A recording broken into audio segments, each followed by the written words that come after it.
Green.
I'm not sure that's how it works. As a matter of fact, that wasn't me.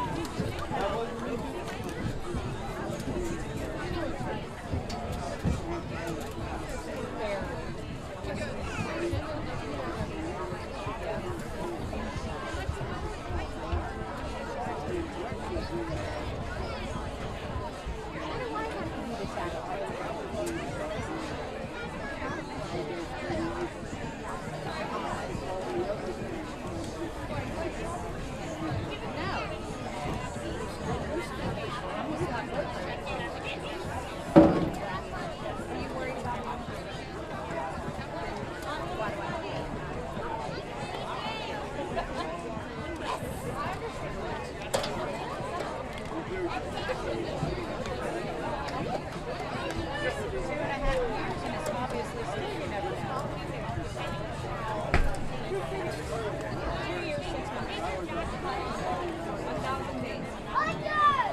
Make sure you say that name right.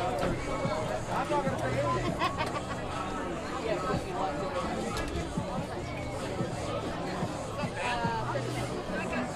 He does our statistics.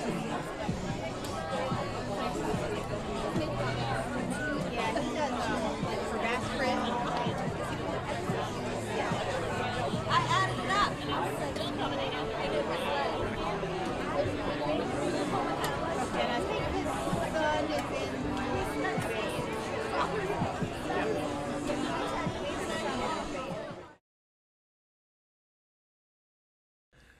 So I'm here with Ryan Cicchini, Avella football coach. This will be his 15th year at the helm for the Eagles, and pretty excited to join him again as we prepare for the opening game against Mapletown. Coach, welcome.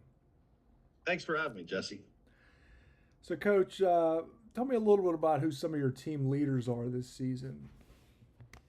I think this year our four captains are going to be Chaz Rush, Noah Kimberland, Eddie Crago, and Cody Day. Chaz returning to that role from last year. I mean, it's unusual to have a sophomore as a leader. Now he's stepping up even more, being a junior. And the other three around him have also stepped up their leadership over the summer and into camp this year. And what are some new wrinkles maybe on offense or defense, if any? No, one of the big things we did this year, and I made it a point of emphasis after we kind of got caught last year. When Chaz broke his hand, we had to kind of mid-season pivot from our offense and put in a whole new shotgun offense so he could actually play quarterback out of that because he couldn't take a snap with a cast on his hand. So over the winter and the spring, I completely adapted our wing T playbook to be able to run the same plays from the shotgun. So now we have the ability, we can either run it out of shotgun, we can run it under center. It kind of gives us some more flexibility of what we can do. And hopefully it takes advantage of Chaz's legs some more too. So I think that'll give us a nice different look and a few different wrinkles out of that shotgun for our wing T offense. That'll be pretty exciting to check out. Looking forward to that. Oh, yeah. How about some people maybe who saw some action last year, maybe in a reduced role you're expecting some bigger things from this year? Yeah, I think there's a couple guys. I think first is Bryce Wright. after he joined the team last year, he hadn't played in a few years. So he was kind of getting his feet wet and kind of, returning to football, so to speak, and figuring it out, at the varsity level. And, at the end of the year, he started coming on. I really think after having a year under his belt now, and he's such a good athlete as it is, I think he's really going to step up this year. Two other guys, too, looking at are Holden Fisher, who's really come into his own this year. He's really applying himself, and he looks fantastic in camp on offense and defense. And the third one is Mark Adkins. He got a little dinged up in the scrimmage game, but for the shoulder, but I think he's going to make it through that. He'll be good to go, but he really gives us a different dimension we haven't had in quite a few years at defensive end. We have a lot of big defensive ends like Cody Day, and Holden plays some defensive end, and we've had even some guys in the past like Robbie West, but we haven't had too many like Mark. Mark's a smaller guy who's got a lot of speed coming off the edge of defensive end, and it gives teams fits sometimes when they have that little fast guy they're not usually ready or prepared for. So, of the maybe incoming freshmen or kids who didn't play last year, who do you think is going to play a significant role this year? I think the incoming freshmen, I'll mention two guys right off the bat. Gage Samuel has really stepped up in camp on offense and defense. And the other one is Luka Davis. Both of those guys are really smart, really have taken to the playbook quickly, have learned what they're supposed to do on offense and defense, which is, a big part of the equation, so to speak, is if you don't know what you have to do or what you're supposed to do, then you can't get on the field. But with those two, they're very smart players, know what to do. So that, they're going to see some time probably on both sides of the ball. And the last one is a transfer, I believe, from Brownsville, Dominic Muzzy. Hasn't, he's got to learn a lot about our system and everything, but he is very athletic, and I think he's going to help us on both sides of the ball, probably more on offense at the beginning of the year to help to start with. But yeah, he looks pretty good too. Some exciting new additions there. Looking forward to that. Yeah. What about, and I don't know if you can be real specific about this, but like, the run pass breakdown, do you have any goals with that, or just kind of maybe share a little bit about that? I think this year we are probably going to throw a little bit more than we have in the last couple of years. With Bryce will be playing some wide receiver, and Noah Kimberlin. Both of those guys are very athletic and catch the ball very well. And the third part of that is Cody Day too. He's had an excellent camp at tight end, and with all three of those guys catching the ball as well as they have been, and how well Chaz has thrown the ball, honestly, this summer and during camp. I think I owe it to them basically to open up the offense a little bit and to throw it a little bit more than we have in the past few years to see if we can't create a couple big plays here and there. So I saw that you scrimmaged Fort Cherry this past week. Maybe just talk a little bit about that, some things you saw you liked, some things you'd like to clean up for the first game. I think the main thing is I liked our compete level. We didn't give up. We played hard through the whole scrimmage. That's probably the best team that we're going to get a look at all year. They're the two-time WPIL champs for a reason, and just seeing them in person, they look like they could be three-time now. So that it's a very good team. But one of the things I think we got to clean up, and it's mental mistakes. You can accept the fact that if a team's way better than you, they're going to do a few things better than you, but like mental mistakes, we have to line up right on defense. There are a couple of defensive alignment errors that we had that I wasn't happy with that we got to clean up. And on offense, it was knowing our assignments better. We blocked the wrong guy a few times, let a free runner come through when we shouldn't have. Things like that. I was happy with how we played physically. Mentally, though, I think that's the part of it we got to clean up. Well, looking forward to that challenge this week. And speaking of this week, from the Mapletown team, who are a couple guys you need to focus on for Mapletown? Watching them on film, and even last year we played them for the second game. The two main guys they have are Carson Venata, excellent running back. I believe he'll be a junior this year. Bigger kid, decent speed. They always seem to have a good all-around running back, Mapletown. And he's definitely the one that we're going to have to stop on the ground. And then to go along with him, their quarterback, Ashton Walker. He's got a pretty good arm. He can throw it downfield. We're going to have to defend all areas of the field with him, and hopefully we can get some pressure on him and make his day a lot harder than it should be. And talking about the conference in general, I know Jefferson Morgan had a pretty nice run last year, and it was neat to see them different teams at the top of the conference. But looking at this year's breakdown, just some of your thoughts on who the teams to beat in the conference are. And I think you hit the nail on the head right there. Jeff Morgan, despite having lost their quarterback, they have just about everybody else back. They have a very experienced, very big offensive line, which is going to help them tremendously. Cal is always in the mix. They return, they usually have 30 plus guys on the team and return a lot of veterans. And the third team, I think, is Bentworth. Bentworth lost a few guys, but their running back / quarterback / wide receiver, Ben Hayes, he's probably the best athlete in the whole conference. And when you have the best athlete in the whole conference, you got a chance to win any game you're in. Well, it sounds like it'll be a fun season, a challenging season, but looking forward to seeing how you guys do. Crowd should be fired up on Friday, and excited to see the Meet the Eagles nights. There'll be a lot of youth teams there as well, so we should have a good crowd. So, Coach, wish you all the best this year, and hopefully we'll see you in the playoffs. All right, sounds good. Thanks.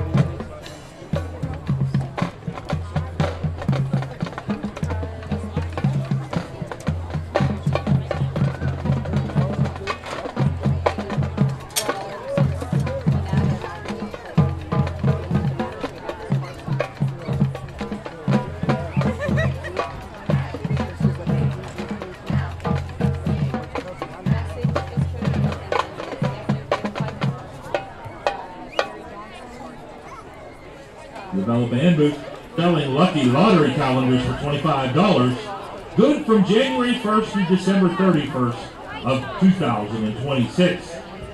365 chances to win.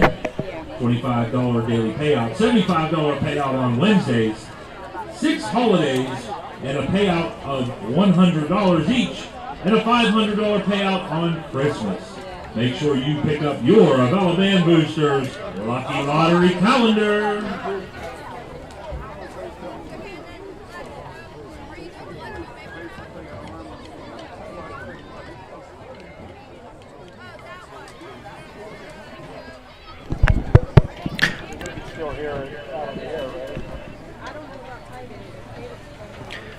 Testing, testing.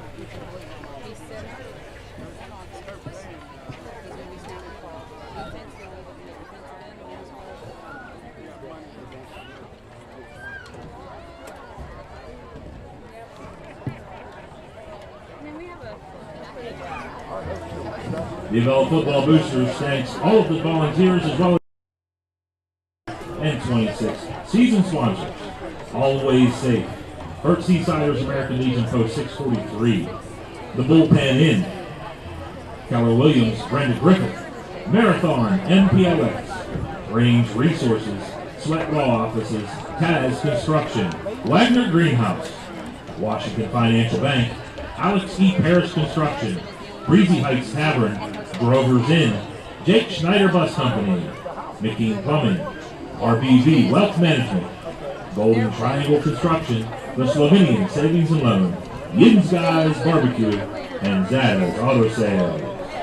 The Avella-Football Booster members are selling raffle tickets for $3,500 in cash and a 50-50 ticket for tonight's game.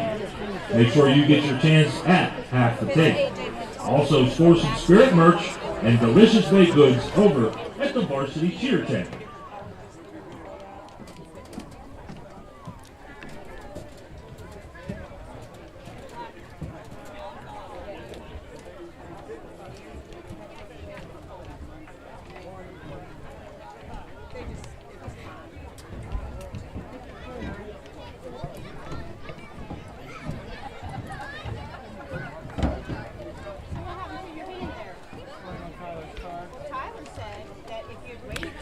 Friday Night Lights presented by Hickory Telephone Company. And hello again, everybody. Welcome to Avella High School as we start yet another season of Avella Eagles football. Scott Williard, Jesse Saunders with you on the broadcast tonight. And, Jesse, heat acclimation is over. The uniforms have been laundered. We hope we're ready to go for another season here. And Avella looking to improve on a 3-7 season last year.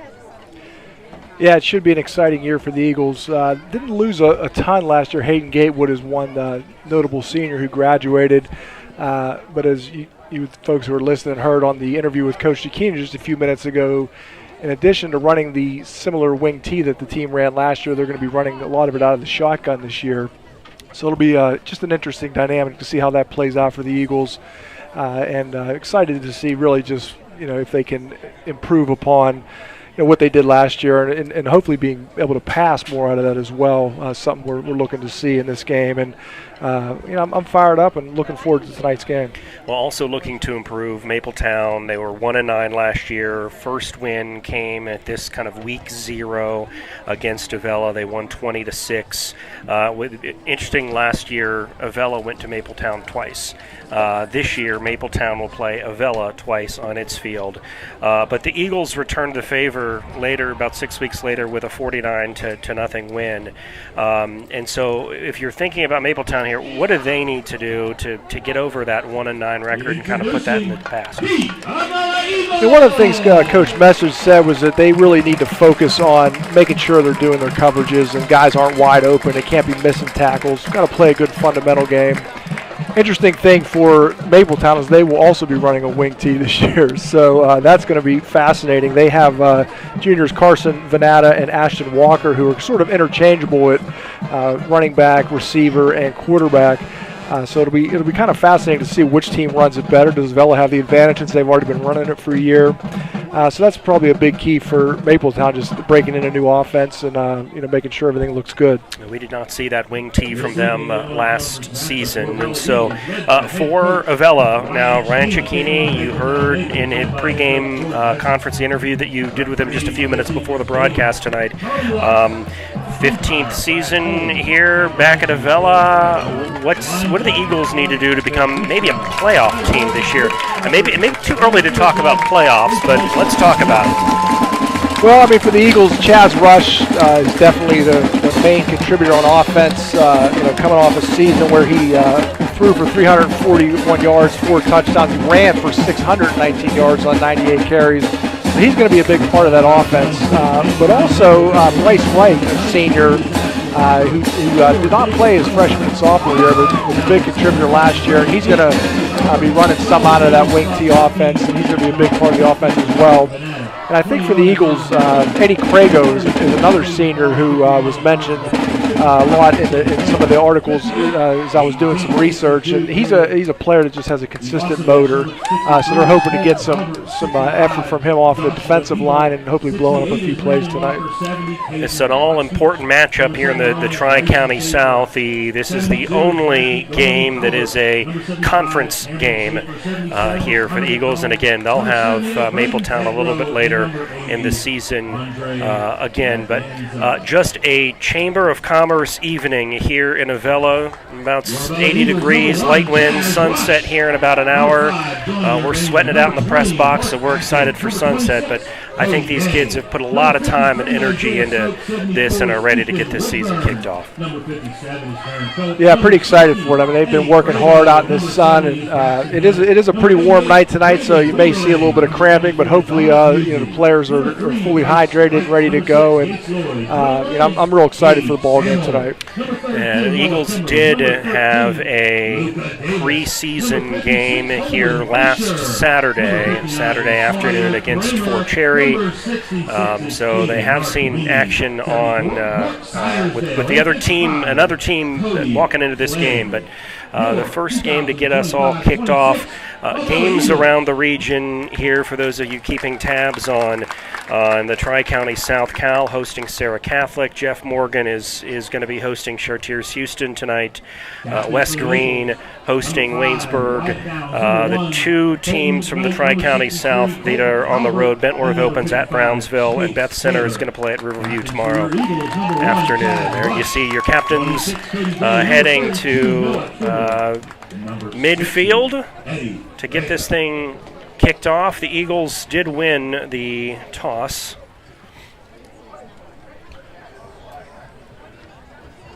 Looks like Eddie Crago, one of the captains out there for the Eagles, and it'll be interesting to see if they choose to defer or take the ball here. Also want to mention Sawyer Kramer, senior for the Eagles. He's pretty much the captain of that defense. So you'll see him, talking a lot out there tonight, getting everybody ready, getting everybody in position. And it's something that he's worked hard these last few years. He's been a contributor for several years, so excited to see what he can do tonight. 8 seniors on the Avella Eagles roster. 7 on Mapletown. They'll dress 20. Mapletown dressing 25. Ladies and gentlemen, it's Friday night here in And one of the things Coach Cicchini was excited about was to have enough to actually have a full practice with the numbers on the team this year. And we've seen in seasons past, as the season goes on, sometimes there's some attrition there, but right now they're in pretty good shape, so they've had a chance to run their stuff against the offense and defense. That's going to be a big advantage going into this game. Yeah, I think Coach was talking a little bit about it. It's so difficult when you've got 15, 16 guys. There's just no room for any sort of injury, and some of the young guys, freshmen, getting some starting opportunities against some seniors. But these two teams are closely aligned in terms of roster numbers. Mapletown trying to kind of return a program here and get it turned around from a 1-9 season. Avella thinking about playoffs. And number five is Wyatt Downs. Bryce Wright will tee this one up. So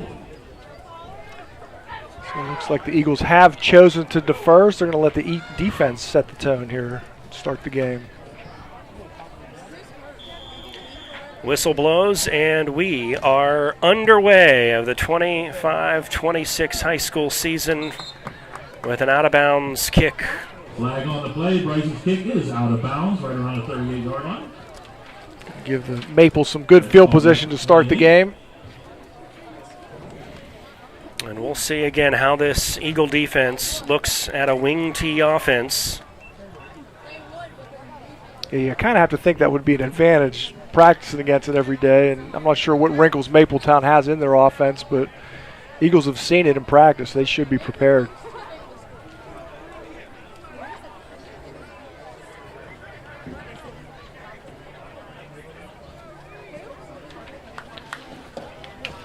Decision on the field has been made to re-kick. We're going to kick it again. Line this back up once again. And so they'll tee it back up, and the senior, Bryce Wright, will have one more crack at it. So Coach Cicchini has led this team to the playoffs 4 times in his tenure. I believe it was 2012 or 2013 was the first time they had made it since the 70s. So a pretty impressive run for Coach Cicchini, hoping to get to that number 5 this year. Eagles in their all blue. Fielded at the 25-yard line and fumbled. He picked it back up at the 35, brought down at the 39-yard line. Like Sawyer Kramer getting involved with that. One of the 7 Avella Eagles seniors. First down and 10 for the Maples to get their season started. Be interesting to see which player starts out at quarterback here for Mapletown.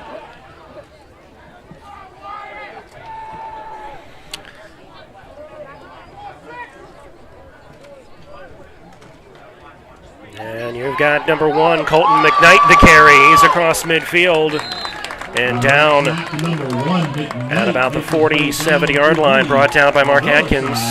47-yard line, picks up a first down. Nice kick-out block there. Get that play started. First and 10 Maples, Avella, 48. That was a big question coming in. Would we see more Carson Venata, which we saw a lot last year, but they do list McKnight, Walker, Aiden Scott as all as quarterbacks for the Maples. First and 10 Maples. They'll run it from the shotgun again. They'll put Walker in motion from right to left, and penalty flags coming in. This is going to be an offsides on the Eagles. Offsides call against the Eagles. Bit of a tough start for the Eagles. Just got to calm down here a little bit. Places the ball now at the 42-yard line. Will be first and 5. I'll make sure Colton McKnight plays some receiver for Mapletown along with senior Wyatt Downs. This one snapped right to Howard. Direct snap to number 8, Howard. Picks up about 3 on the play. And gets inside the 40-yard line. Gang tackled by several Eagles. Rush in unison. Matt Howard's a junior, 5'8", 130 for the Maples. Second down and a couple. Matt Howard, one of their wing backs. The other one, freshman Landon Johnson. Second down, 2 yards to go for the Maples. Ball at the 39-yard line.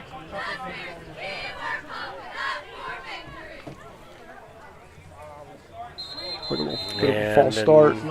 Some movement back there on the Maples. This was a direct snap to McKnight, but too many men moving to the backfield, and that's going to move the Maples back 5 yards. So take this back to around the 44-yard line. The 44-yard line. Sets up second down now and 7 to go. Teams taking turns with the mental mistakes here early in the game. Figuring out those snap counts, and again with that wing tee, lots of the benefits of that wing tee, lots of motion, which confuses who's got the ball, but also tends to have some motion penalties pre-snap. McKnight will take it directly. He's across the 40-yard line, down all around the 38-yard line. I think it's going to be about a yard shy here. Rush on the assist for the tackle. Got to figure this is almost definitely 4-down territory here for Mapletown. Not a whole lot of use in punting at this point. One of the players that Coach Cicchini really discussed was Holden Fisher, too, who's really come on this year. He's been a part of the program for his entire high school career, but somebody we're hoping to see a lot from on the defensive line this year, especially in these short yardage situations. Another one coming up here, 3rd and 1. We'll be back right after these words. For 125 years, we've been covering this region's financial needs, sharing your rebellious spirit, standing right here with you, supporting your dreams, helping businesses grow and thrive, investing in what matters, and always putting people first. Thank you for letting us get to know you over our first 125 years. We're Washington Financial Bank, and we're proud to be the bank that gets you.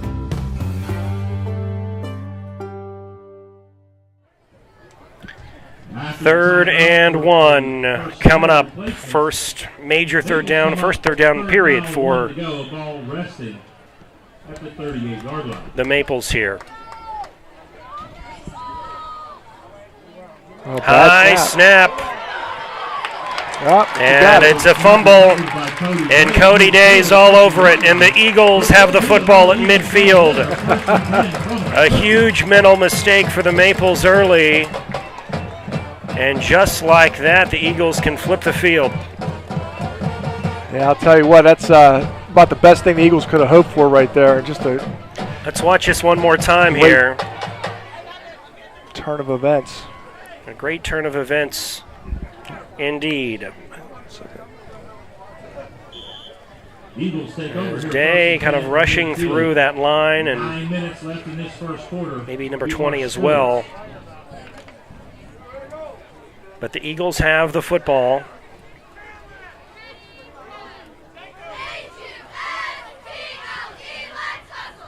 Late substitutions coming on for Mapletown.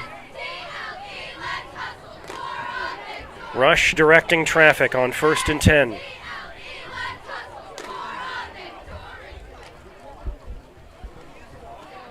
This is a pitch, and it's a reverse to right, and Wright's going to the right side. Oh! And he was a step away from a lot of green yardage. So Bryce Wright was telling me all about that play today during lunch.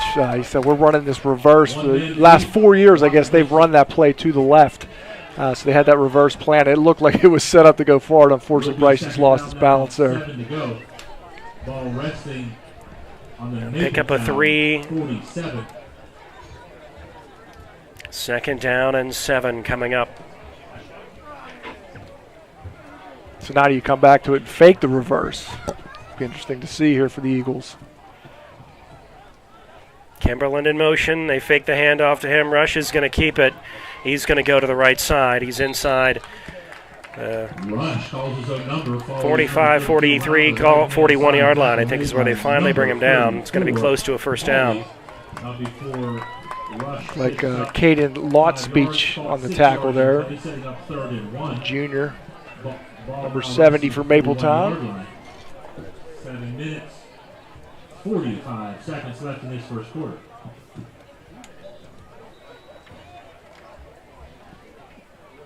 So we'll see a lot from Noah Kimberlin tonight. Another senior, was a transfer, came into the program last year. Saw him in motion in the last play. It's Bryce Wright. Rush with the football. It's going to take it right up the middle. Across the 35-yard line, and a first down for Avella. 35-yard line. Picks up 6 yards on that play. Ladies and gentlemen, that's Avella Eagles. Yeah, after that first kind of trick play, the Eagles have just been sort of putting their head down and going straight at Mapletown. They haven't really had to been too fancy, and hopefully that continues. On the tackle for the Maples. Number 15 gets the assist. But now, 1st and 10 Eagles, ball to 35 on the Mapletown side.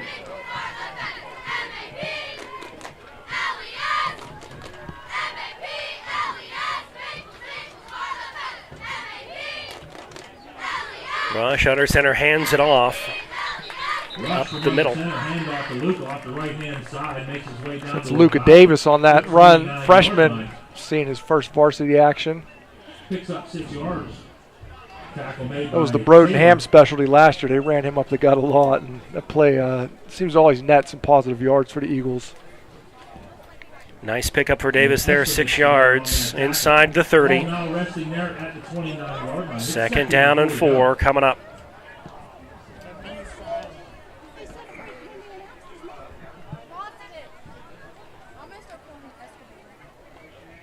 Fake the pitch. Hands it to number 32 up the middle. It's Kimberlin. Gives to Noah. Kimberlin underneath makes his way down to about the 25-yard line. Pretty close to a first down, a little short. 3-yard pickup. 3rd and inches coming up. Eagles offensive line is seniors Eddie Crago, Sawyer Kramer, Holden Fisher, and Cody Day, along with sophomore Caden Narquini. A lot of experience on that line.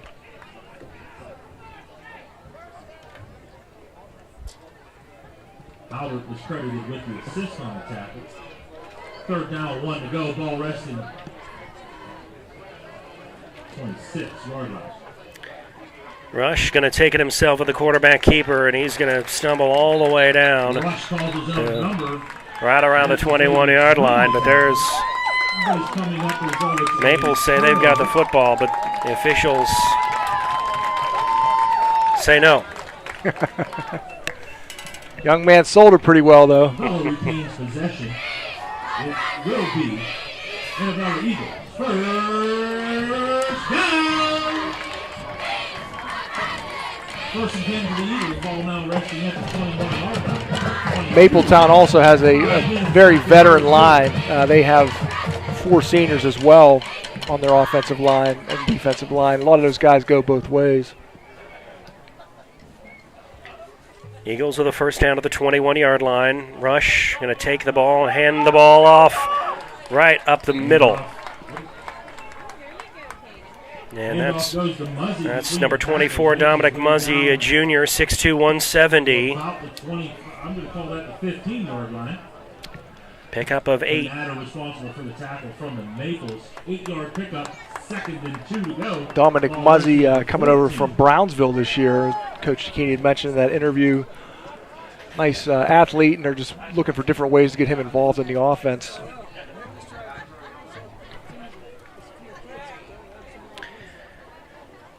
Davis, the freshman, is back. Bake the ball to him. They're going to give it to Wright. Wright slices up inside the 10-yard line. Picks up enough yardage for an Avella Eagles. Wyatt Downs making the tackle there for Walker credited with the Maples.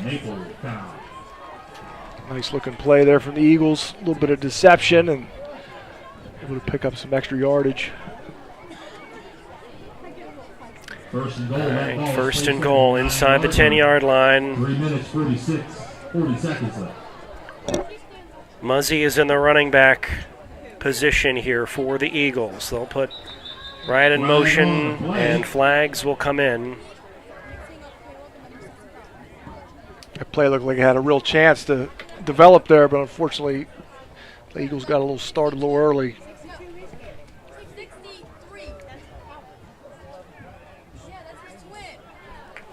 That flag is a false start against our Eagles, backing up 5 yards.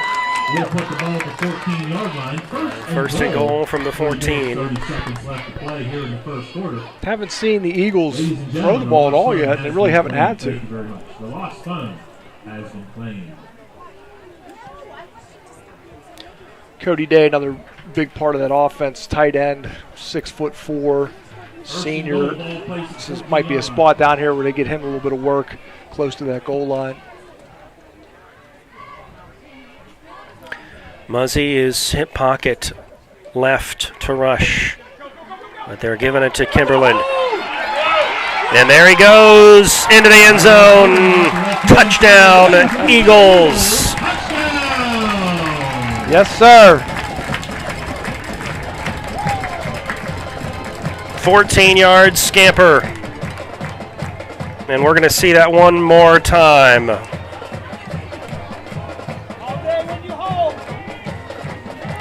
There he goes. Venata had a chance to bring him down before the end zone, but he sneaks through. And the Eagles 2 minutes and 56 seconds left to play. have scored first in this opening season. 14-yard run. Touchdown. Really nice run there from Kimberlin. Great job of stepping out of the tackle there about the 5-yard line and left no doubt and scampered into the end zone. Hold is up, kick is up, and the kick is good from Wright. 2 minutes, 56 seconds, opening quarter. Avella leads Mapletown from Avella High School.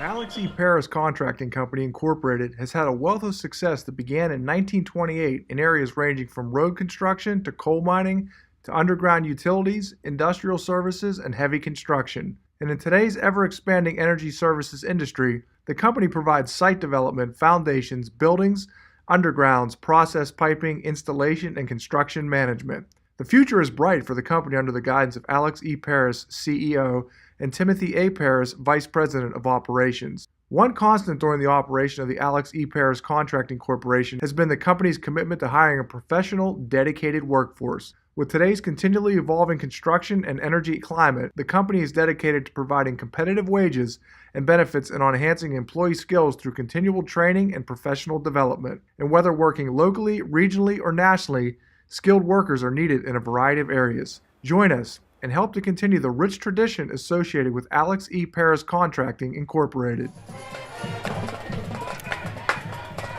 Back at Avella High School, 7-0 Eagles after a Noah Kimberlin 14-yard scamper. 2 minutes and 56 seconds left. Opening quarter. And now the second possession here for Mapletown, who late substitution. Danko comes on really late, but is out there ready to go, and it is kicked away. This is bobbled by 34, Caden Pauley. Picks it up and is brought down inside the 25-yard line. Real nice job on coverage there by the Eagles kickoff team. Tackle made by Cody Clegg Jr. Got to be encouraged what you've seen so far, though. I mean, they really have controlled the line of scrimmage, and big turnover turned the momentum, and Eagles took advantage. And let's remember, on a big 3rd and 1 call, high snap, and a couple of Eagles in the backfield, and Cody Day pulling down the fumble recovery. Yeah, that was big, because they were probably going to go for it there on 4th down if they didn't get it. Huge turn of events. This one is a handoff to number 3, Ashton Walker. Number 1 takes a direct snap, makes his way up the left-hand side of the line. Tackle made there. Ashton Walker coming in at 6'2", 190, so he's got some size. 2nd and 6 to go. Ball now resting just shy. Coach message described both of his quarterbacks as kind of cutback runners. I mean, Ashton Walker, a little bit bigger, can put his head down, but they're definitely more elusive than they are just going to totally barrel over you. This team has, I believe, 10 or 8 freshmen rather on a roster of 25, so evenly distributed between upperclassmen and underclassmen. Hit hard here by Sawyer Kramer. Also, Samuel and Day on the assists here. Mentioned freshman getting some work.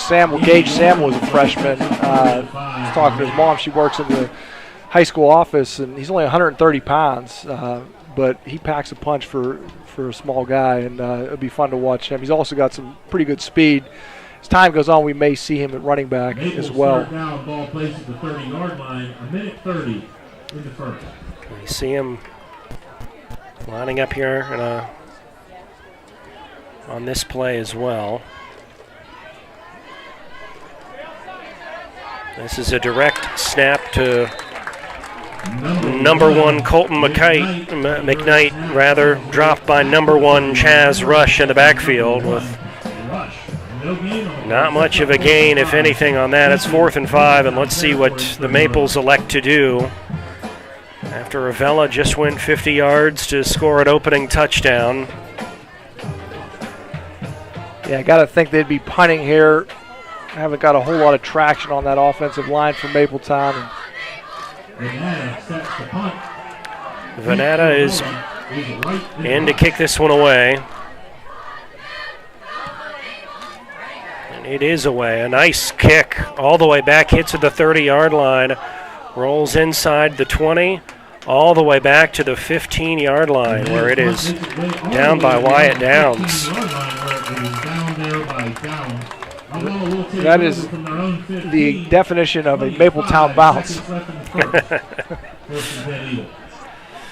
They had the ball at the 30-yard line, and we'll start with it at the 15. What a kick by Venata.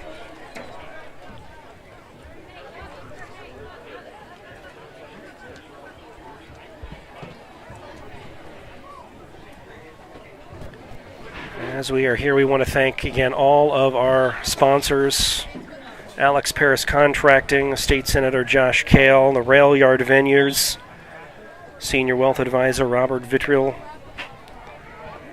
Washington Financial, Steve Taxack, Attorney at Law, the Welding and Equipment and Repair, and Dance Locker, the Avella Athletics. Thanks you for all of your support of this broadcast. Eagles with the football leading 7-0. Inside deep in their own territory in the shotgun. Rush is going to take it himself. He's going to try to cut it back into at the 20-yard line. Makes the man miss. Now cuts back into the middle of the field. Guess what? No one home. It's a race between he and Venata, and Rush wins it. We're going to see that one more time. An 85-yard scamper.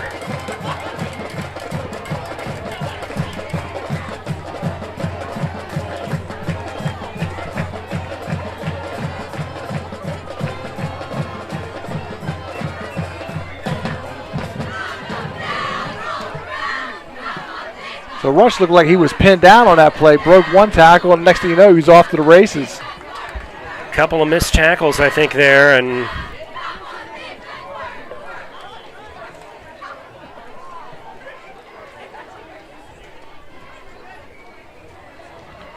Wright sets up for the point after. what a carry. Extra point is up, and it is no good.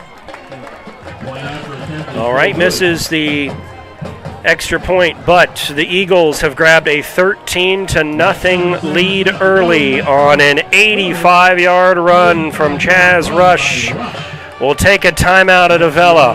Come back right after these words. Kale, he's one of us, delivering for our district and standing for Western Pennsylvania values. Josh Kale, fighting for jobs and growth without tax hikes, while holding the line on spending. Josh Kale, getting the job done. Josh. For 125 years, we've been covering this region's financial needs, sharing your rebellious spirit, standing right here with you, supporting your dreams, helping businesses grow and thrive, investing in what matters, and always putting people first. Thank you for letting us get to know you over our first 125 years. We're Washington Financial Bank, and we're proud to be the bank that gets you.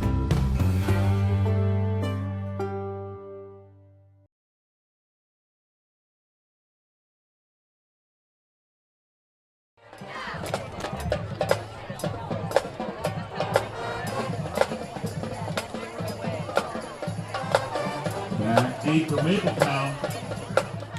Hauling it down, set to kick off. And here's that replay before we do the kickoff. Rush hitting the backfield, and there he goes. And Venata scampering as hard as he can to try to catch him, but he's not going to catch Chaz Rush, 6'1", 170.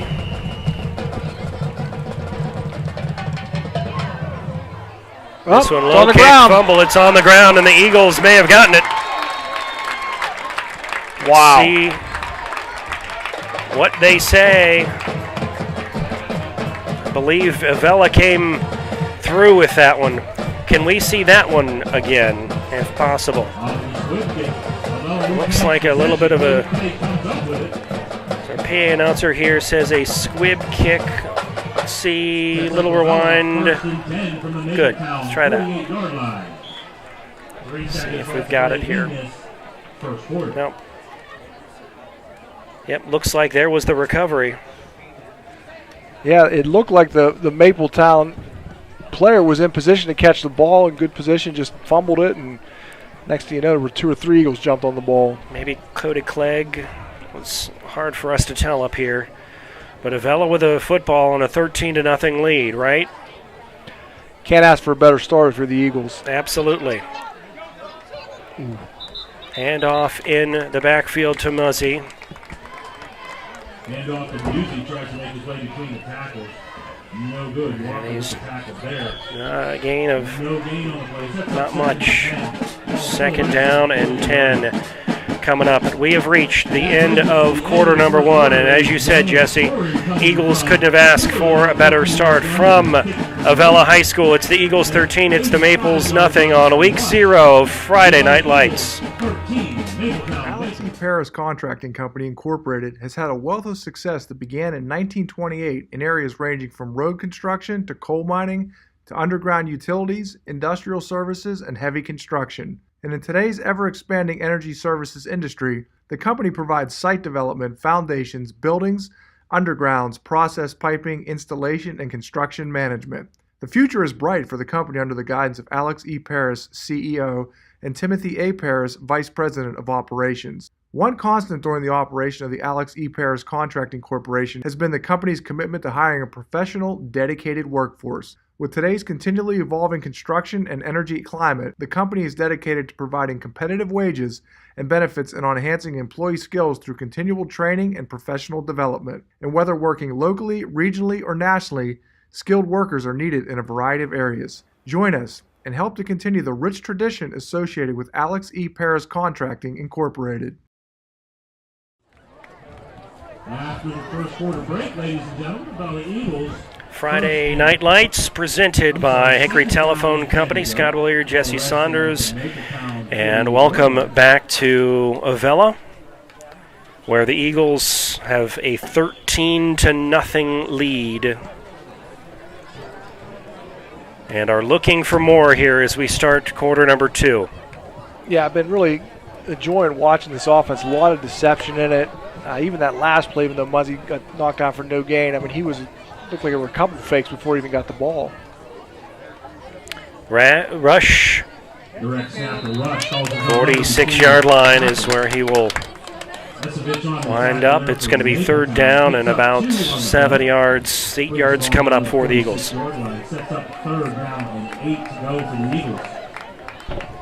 Do we see our first pass of the game here? It's interesting to see what the 3rd and 8, maybe dialing up here. You're on the right side of the field, and let's see what happens.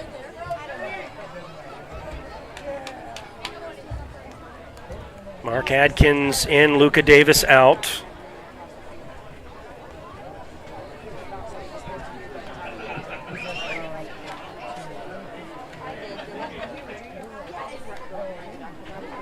You'll see Mark Adkins, one of those wing spots there in the offense, and very quick runner, just a hard-nosed player all the way around.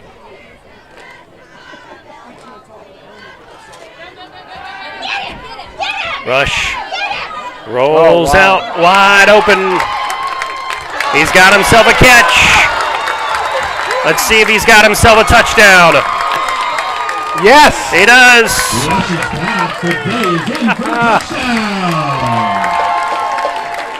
Another touchdown on a broken tackler. What a great play from Cody Day. 54-yard pass from Rush to Day. We'll check that one more time here. That may be Cody Day's first touchdown catch of his career.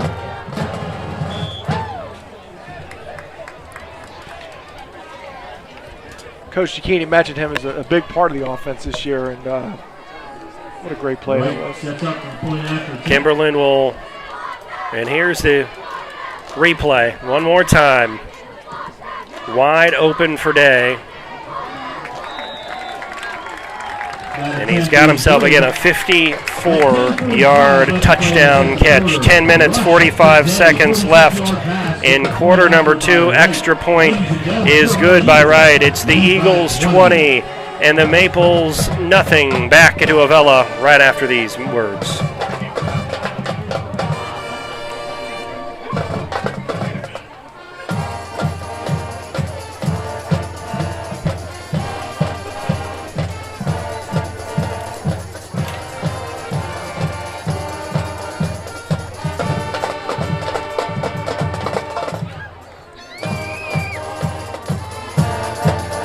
Our voice and our values to the State House. Josh Kale delivers for us. Josh Kale, taking our voice and our values to the State House. Josh Kale delivers for us. Josh Kale, taking...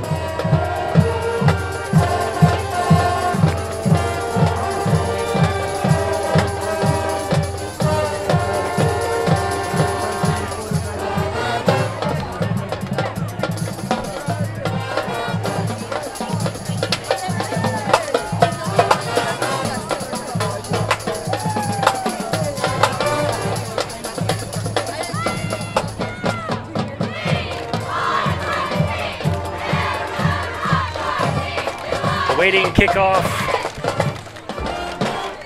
Back deep to the Maples, number 1, Knight McKnight, number 5, Downs. Set to kick off, will be. Wright will kick this one deep. And so, Jesse, you're looking at this right now. Maples have run into an early buzzsaw. What do you tell them, team? Well, I mean, at this point, you just got to stay focused. I mean, it's really about what you're doing as a team right now, and you want to make sure you're just taking care of your own business. Field of the 25. And back to the 40-yard line. Klieg with the stop. Return for there was from Wyatt Downs. And Kimberlin together on the tackle there. Ball will be resting at the Mapletown 41-yard line. And the history of this rivalry, I mean, there have been some lopsided games along the way. I mean, even last year, the first game was pretty tight, and the second game was more of a lopsided score. But it can happen. Sometimes things just start to spiral for one team, and things aren't going your way. And the Eagles have taken advantage of that so far. So it's got to keep the pedal on the gas here and go from there. Well, they've scored from the air. They've scored from the ground game. It's been a pretty dominant performance so far from the Eagles.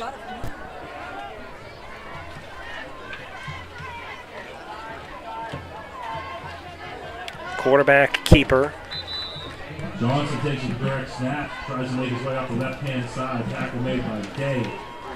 Landon Johnson, one of their wing backs, coming in at 5'6", 140, and didn't find a whole lot of real estate there. Day on the tackle there, who just made the last catch. With senior Eddie Crago, a captain as well. Second down and 8, 43-yard line.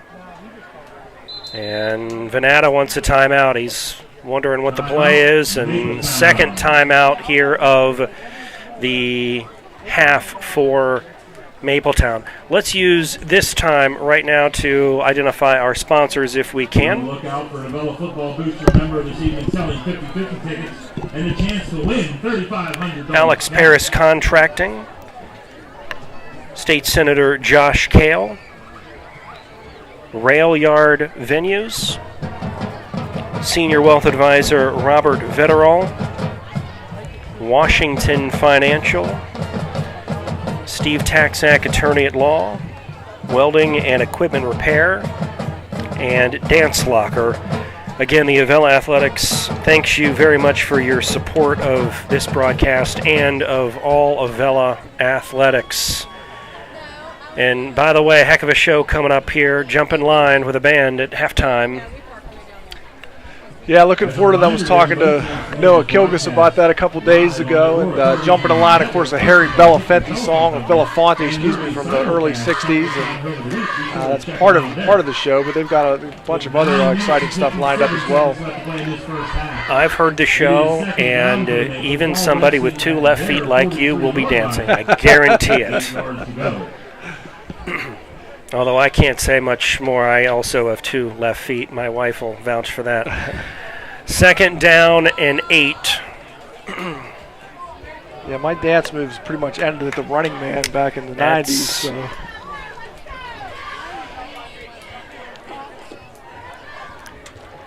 Shotgun snap.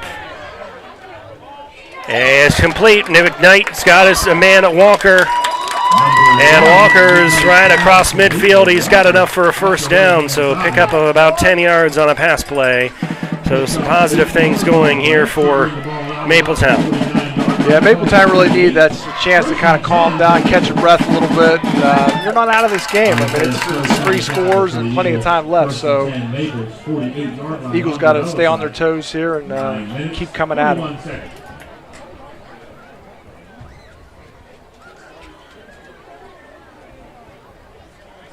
In Avella territory, and they trail by 20. Avella has 3 touchdowns, 1 missed extra point.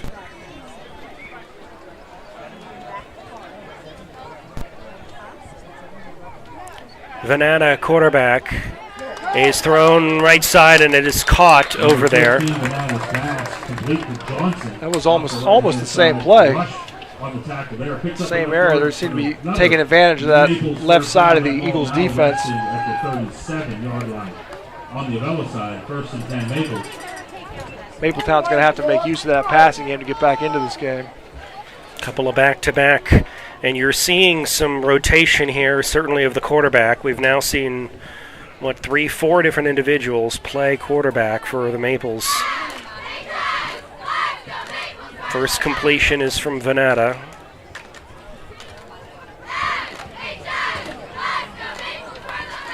Yeah, I thought that last one was from Johnson, or did he make the catch or did he make the throw?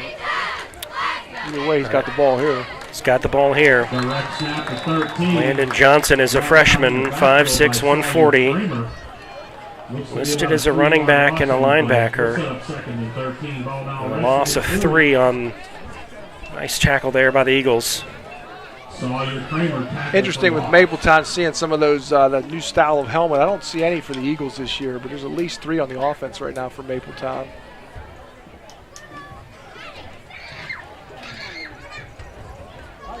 Yeah, very interesting. I know the Eagles do have those, and I know they've used them in practice, some of the practice helmets.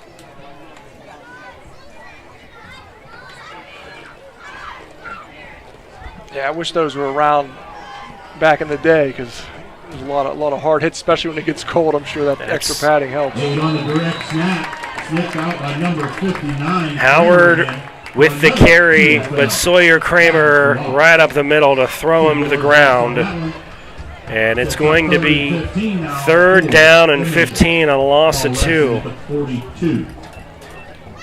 Eagles kind of getting their feet back underneath them here, and Mapletown moving backwards. 3rd and long. McKnight, the senior, brings the play in.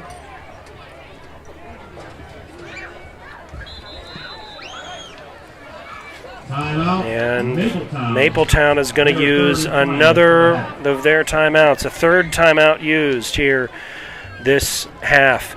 We'll take some time to step aside as well. 7:08 left, 2nd quarter. Eagles by 20. Timeout. The Avella boosters are selling lucky lottery counters for $25. For all of 2026, you get 365 chances to win $25 daily payouts, $75 payout on Wednesdays, and 6 holidays with a payout of $100, and a $500 payout on Christmas. For 125 years, we've been covering this region's financial needs, sharing your rebellious spirit, standing right here with you, supporting your dreams, helping businesses grow and thrive, investing in what matters, and always putting people first. Thank you for letting us get to know you over our first 125 years. We're Washington Financial Bank, and we're back to live action here. 7 minutes and 8 seconds left in this first half. It is a big 3rd and 15. Venata playing quarterback. He's rolling right. He's being chased in the backfield by a couple of Avella. And this one up for grabs and incomplete. Holden Fisher, Isaiah Stokes in the backfield. And looks like Colton McKnight may be down for slow to get up for the Maples. That was one of those passes that would have served as a punt if it had been intercepted, because sort of threw that into no man's land there. It would have been the worst thing, I guess, if it was picked off, but got to figure Mapletown at this point probably, well, I don't know, may punt here. Trying to pin the Eagles back. 15 yards to go. That ball resting on the Avella. 4th and 15. After just some stout defense up the middle from the Eagles, blowing up a couple of run plays for loss. And it looks like Venata is going to set up to punt this football for Mapletown. Second punt is Venata. Deep to receive is Chase Lloyd.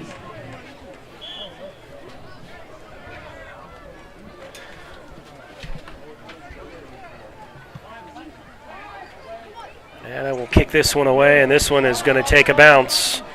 And boy, does it take a Mapletown bounce. All the way down to the 5-yard line. All the way down to close to the 5-yard line. Avella will take over there. Looks like it's going to be right. Avella's punt return on that play is Jace Lloyd. He is the lightest player on the team at 110 pounds. Would have been exciting to see him get his hands on the ball. Very quick feet. Somebody who can definitely do some damage on that return game. But Mapletown's punting game has looked pretty strong. It has. A 37-yard punt there, and killed it inside the roughly call it the 5-yard line, just inside, and Eagles will have some work to do to go 95 yards here before halftime. 6 minutes, 48 seconds. Fortunately, Eagles have a 20-0 lead. Yeah, this is a big spot for this Mapletown defense. Got to hold the Eagles here if you want to get back into this game. Landon Walker late coming on. Carry to Davis. Davis on the carry, tackle made by number 68, Walker. Picks up about 3 on the play. We'll set up 2nd and 7. Ball now resting at the 8.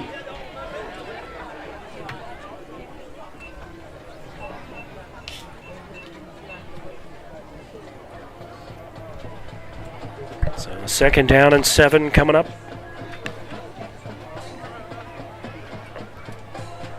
For the Eagles, let's see, 1, 2, 3, 4, 5, 6, 7 freshmen for the Eagles.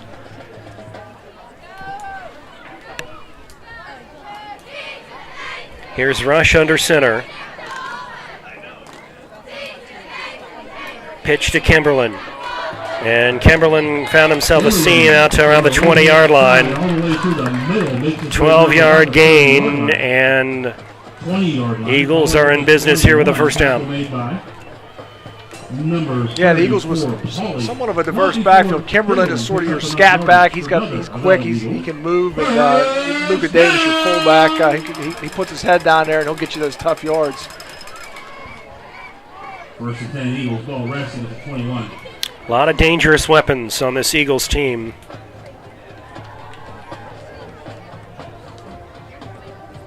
Yeah, I mean, with a quarterback that can run like Rush, I mean, you just have to be on your toes all the time as that Mapletown defense. But having so many other options for the Eagles is so beneficial. Oh, and a senior line, as you pointed out in the beginning of this game, and 21 with a carry. That's Gage Samuel, a freshman. Carries it over the left side. Pickup of about a yard. You don't want to let Gage Samuel get out in the open field. He gets out in the open field, he's gone.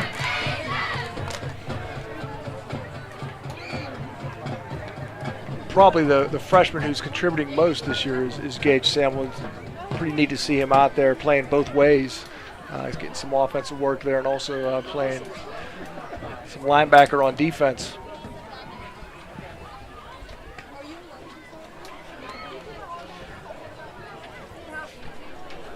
The 22-yard line is where the ball rests.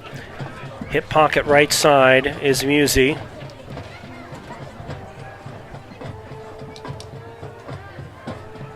Rush wants to throw. Being chased, he's going to put it up. And it was trying for Wright. Defended by Landon Johnston. It's going to be 3rd down and 9. Clock stop, 4:05 left, 2nd quarter. Yeah, it was a well set up play, but there was a little bit of pressure there, and Chaz Rush's face had to roll out. Play kind of broke down at that point. I think it was a good job by Bryce Wright just to knock that ball down.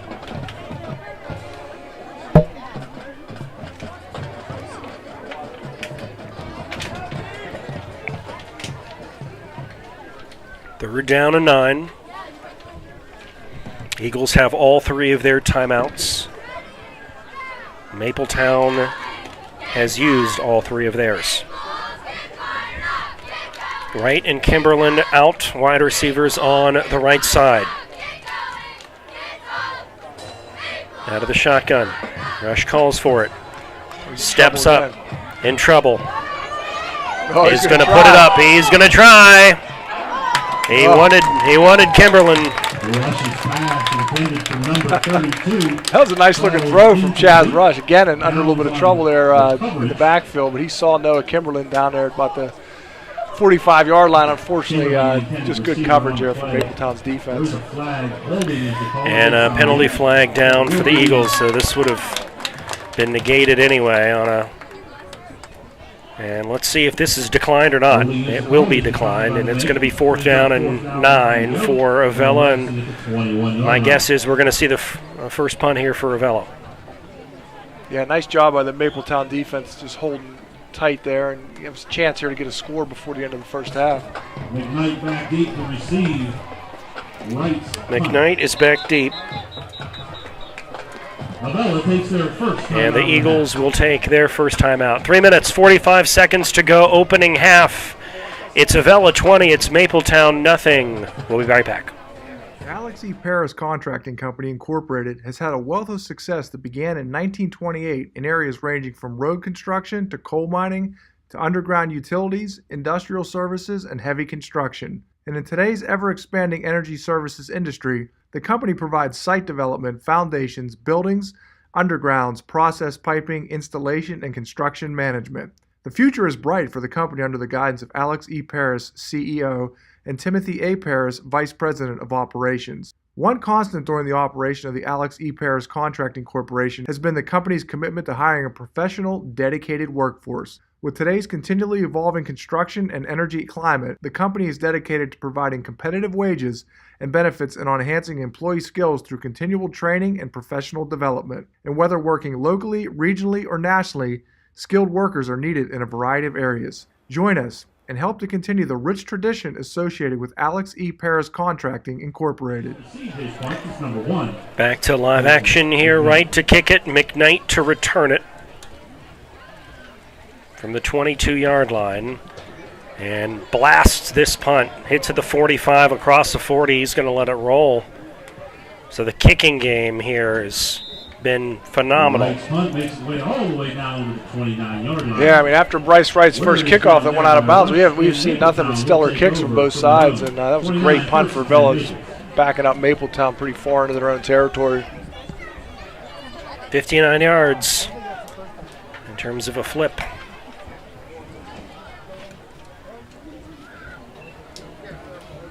Yeah, that last drive for Avella, you saw some pressure there coming up the middle. You got a freshman, Luca Davis, playing fullback, Dominic Muzzy, who's new to the team this year. So sometimes there's communication issues, and definitely saw a little bit of pressure on Rush. Did a nice job to get out of it both times and throw some nice balls, but Mapletown was up to the challenge on the defensive backfield side of things. Ball has been placed at the 27-yard line. Maple State first and 10. First down and 10.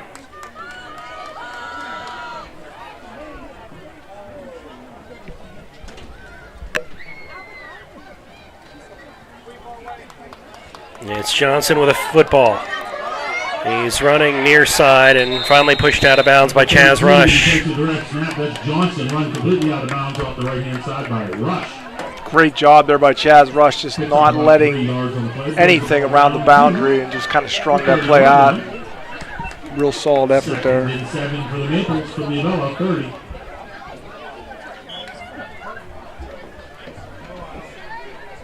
Second down and 7 coming up.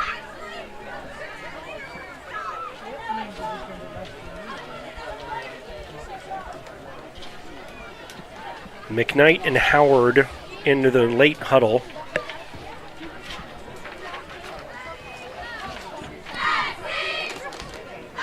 So pretty good sized line here for Mapletown. Chase Taylor, 6'3", 285. Colton Halbert, 5'10", 225. Cam Schaefer, 6'3", 235.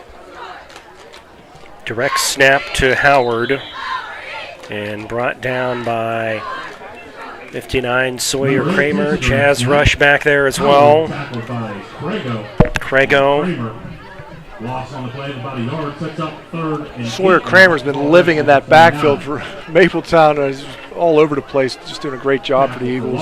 Sawyer and Craigo. Third down and 8.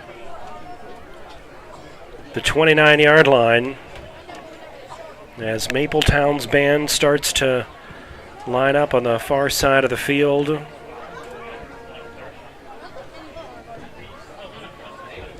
And we invite you to stick around for both bands' performances here at halftime.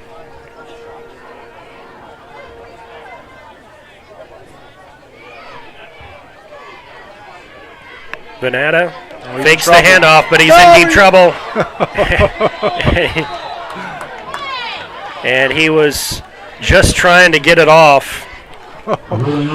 Dangerous pass there. Very dangerous indeed. On the pressure. And then Holden Fisher came up and gave a little shove, but live play.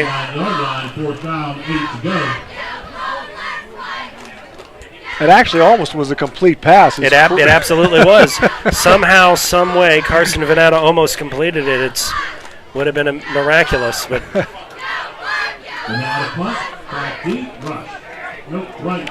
Venata will punt this football away with 2:35 left. Low punt pressure. This does roll to the 49-yard line of Avella. Venata's punt makes its way down to about the 49-yard line. Avella will take over there.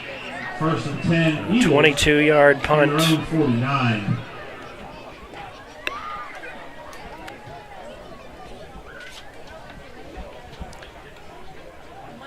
And thank you for all of the sponsors you're seeing on your screen. To Avella Athletics and this broadcast. Also, we want to thank Hickory Telephone Company for helping us to put this on every year here at Avella. Also want to mention two media production students working behind the scenes tonight. Mason Harris is helping out on the main camera, and Cohen Ranieri is in the booth with us here doing some replay action. So we appreciate both of those guys being here this evening. It's first and 10. 2 minutes, 26 seconds till oranges are distributed. Rush up the middle. A couple of flags, usually in the vicinity of holding, but let's see what we hear from our officiating crew tonight. Pickup of 3 yards. If it is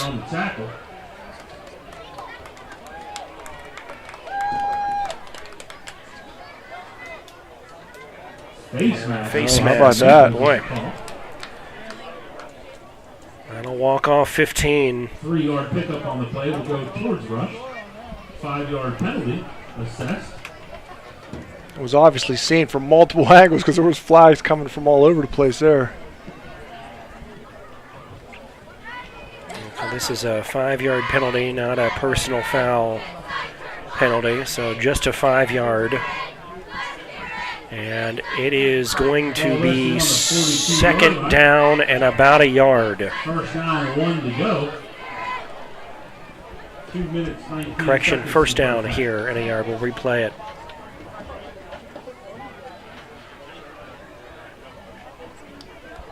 Kimberlin in motion. Rush with the keeper. He's going to run right side. And gets taken down by number 3, Ashton Walker, and number 62, Caleb Ivosevich. That'll move the sticks. Eagles, reminder, have 2 timeouts. It's Mapletown team. Taylor, Schaefer, and Lotspeech are manning their defensive front, and Halbert plays inside linebacker for them. Chase Taylor was all-conference at defensive tackle last season. Right in the shotgun. Pitch to Kimberlin. He's on his way onto the left side, and heck of a tackle by Colton McKnight over there on that left side, saving almost a touchdown.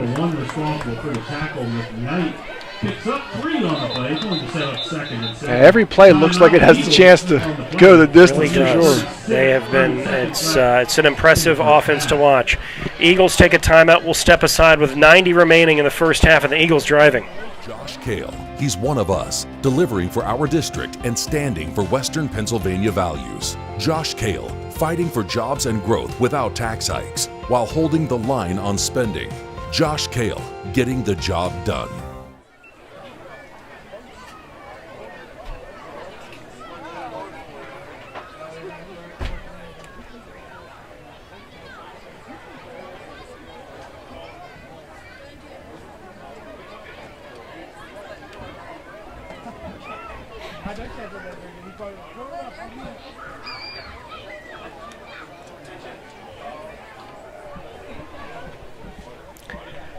Scott Williard, Jesse Saunders, Friday Night Lights, sun setting here at Avella, but the Eagles cranking up the offense.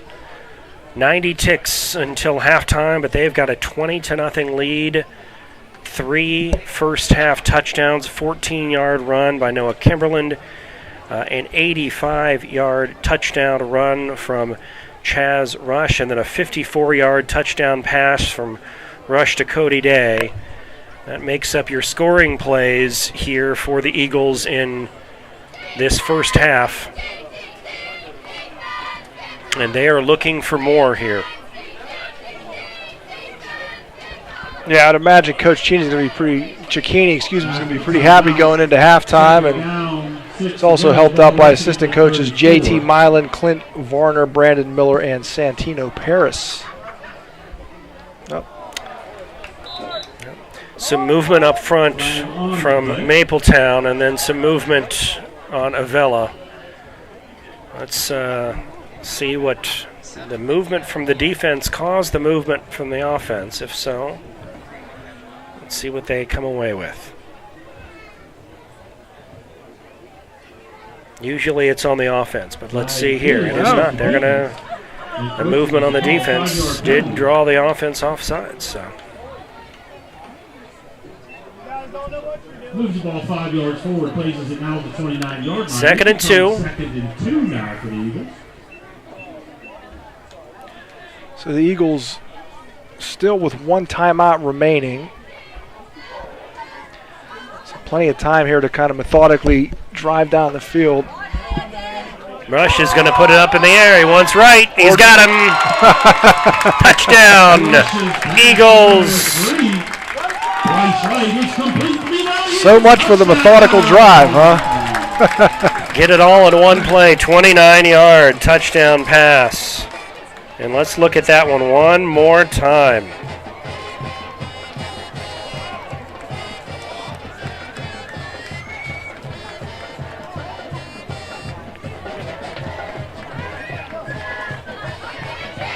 Rush takes this snap, steps up, puts it up. Right there to make the catch. And the extra point coming up here with $1:22 left, opening half. Oh, bad snap. Kimberland's got it, and he's going to go and take care of it himself around the right-hand side. 2-point conversion from Kimberland is good. I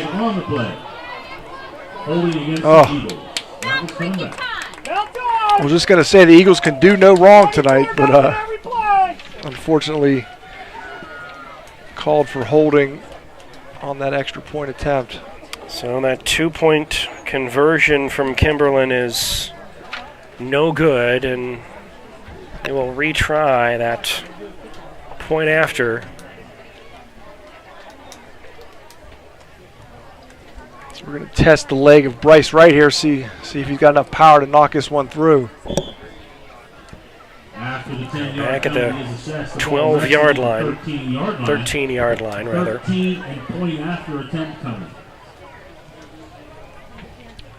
Looks like Chaz Rush is calling a play in the huddle. So they may elect to go for 2. This is outside of the range, maybe. We'll see. Maybe not. Nope. They're going for it.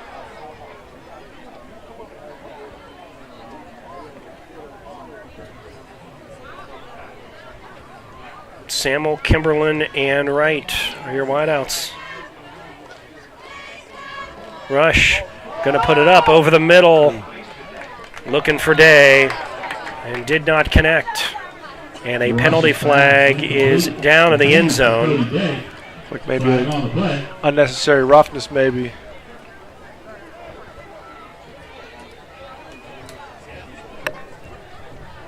Been a little bit of chatter I noticed during the game here. Saw Bryce Wright going back and forth with one of the Mapletown players earlier. That was an attempted pass for Cody Day. Let's see what the call is here. Pass interference. Call on the play is pass interference against the Maples. So a half a distance to the goal, which will put it around the 6-yard line, right? Yes. Unfortunately, when the Eagles get a penalty, it's not half the distance, it's full distance, but it's the way the rules work. We will attempt the point after one more time. So now they're going to line up again to go for 2 here. Up 26-0.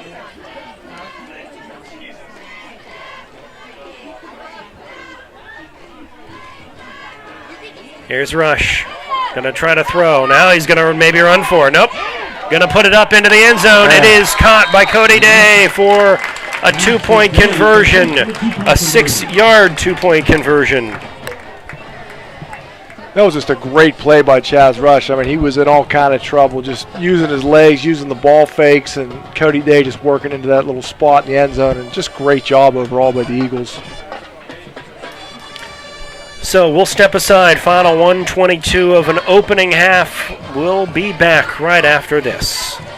For 125 years, we've been covering this region's financial needs, sharing your rebellious spirit, standing right here with you, supporting your dreams, helping businesses grow and thrive, investing in what matters, and always putting people first. Thank you for letting us get to know you over our first 125 years. We're Washington Financial Bank, and we're proud to be the bank that gets you. Josh Kale, taking our voice and our values to the State House. Josh Kale delivers for us.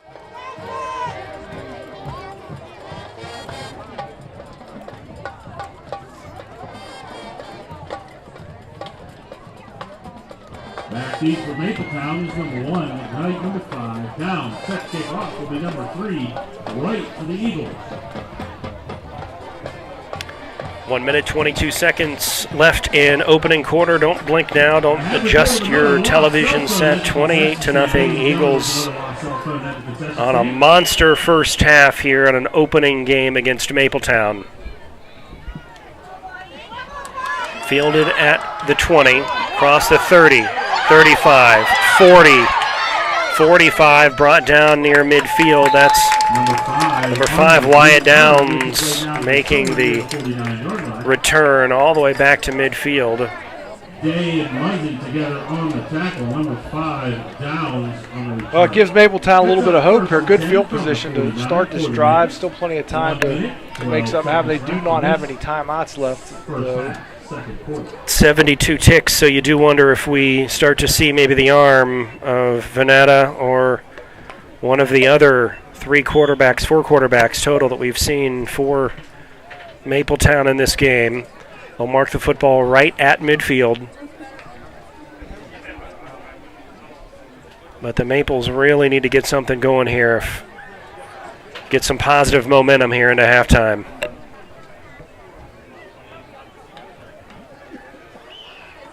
Venata in the shotgun, being chased by Cody Day. The throw is incomplete.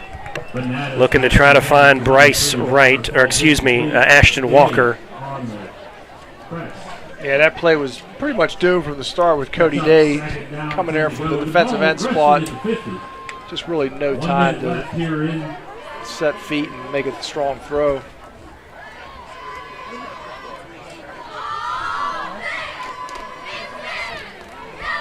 And a reminder to each of you, we invite any and all of you to stick around. A couple of wonderful performances here from the Mapletown Band and the Eagles, Marching Eagles Jumpin' Line Show coming up here at halftime.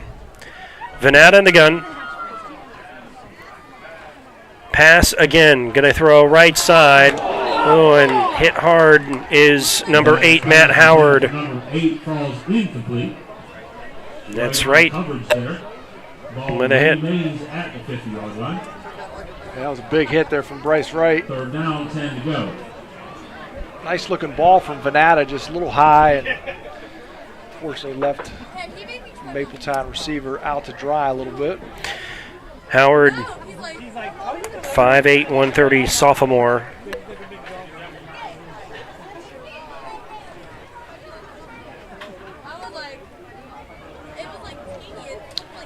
looking around, some scores around the WPL tonight. One of the teams in our conference, West Green, losing to Waynesburg right now by a score of 35-0. So that's an unexpected score, but we'll be seeing West Green here in a couple of weeks. That'll be our next home game on September 12th. There's number 3, Ashton Walker, is trying to hit Caden Pauley.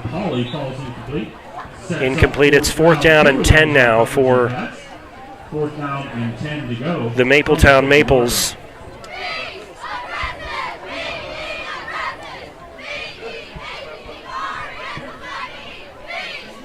Yeah, surprising score indeed, as you said, 35-0 in Waynesburg tonight. Yeah, and Waynesburg it's not a conference game for West Green, but still surprising. West Green's been a strong team for the last several years. 4th and 10. Venata will punt.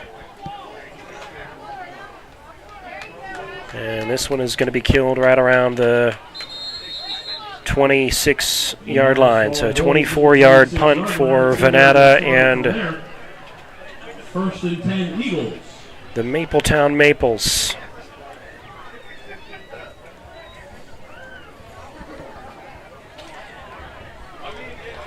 Yeah, Mapletown's going to use this opportunity at halftime to kind of go and regroup, and not much has gone right for them in the first half, and there's still plenty of game to go, though. You never know. Still plenty of football. Got to hit the reset button at halftime and really almost play a perfect second half. Eagles will get the football to open the third quarter. And they are lining up here to take a knee and run this one out. So as you said, Jesse, earlier, you couldn't get about a better, more perfect half of football for the Eagles.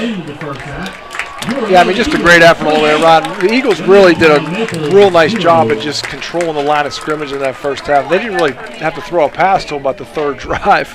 And then Chaz Russ has shown when necessary he can step into them and throw them. And so the passing attack is there, but the Eagles have looked solid in all phases, and it's a great sign. I said more perfect. I'm sure coaches would say, hey, we got plenty to work on here. But it is halftime here at Avella. It's 28-0 Eagles over the Mapletown Maples. A couple of band performances here. The Mapletown band will join us, and then Jump in Line, the show from the Avella Eagles here. Halftime from Avella in game number 1 with a big lead for the Eagles.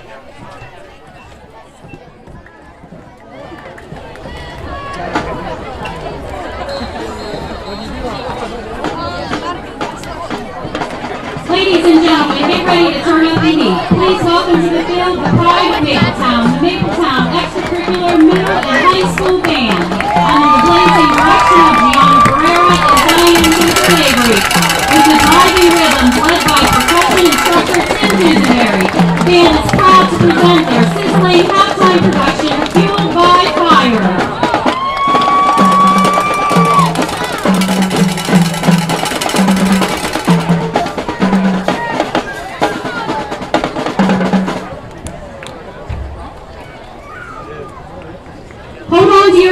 Folks, we're kicking things off with a country classic so hot it's been burning the charts off for decades. Made famous by the legendary Johnny Cash, here's the one and only Ring of Fire.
keeps rising. It's time for the king of rock and roll to bring his signature energy to the field.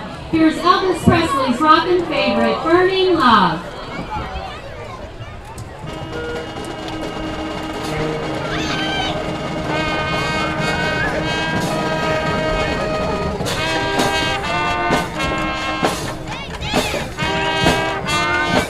Paris Contracting Company Incorporated has had a wealth of success that began in 1928 in areas ranging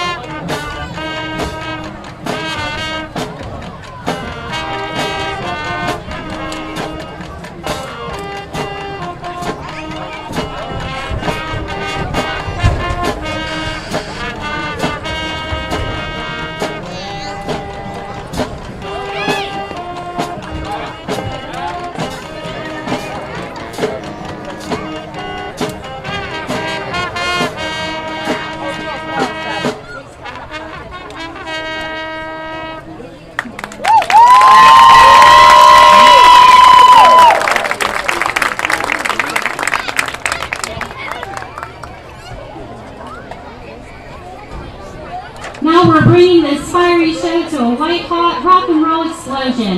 Get ready for the unstoppable beat of Jerry Lee Lewis's unforgettable classic, Great Balls of Fire.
Marching Band. The band is under the field command of drum major Katie Bruce. Our 2025 show is entitled Jumping the Line, featuring songs that will make you get up and dance. We open tonight's show with Wilson Pickett's timeless classic, Land of a Thousand Dances.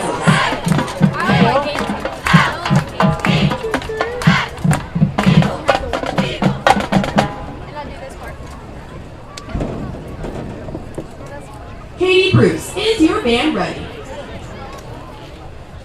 And now, ladies and gentlemen, the 2025-2026 Avella Area Junior Senior High School Eagle Marching Band!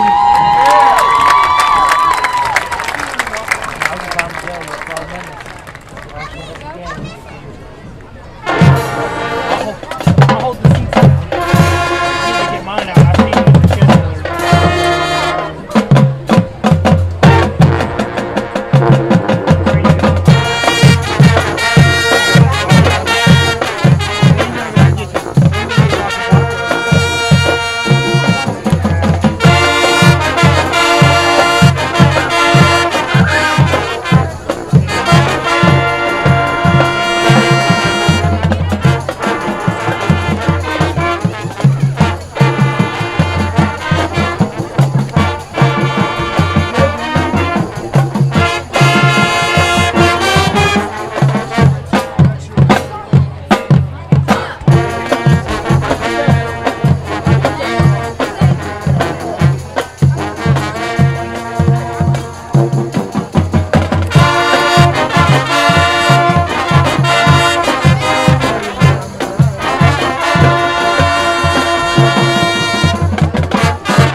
Selection is guaranteed to have you dancing in your seat.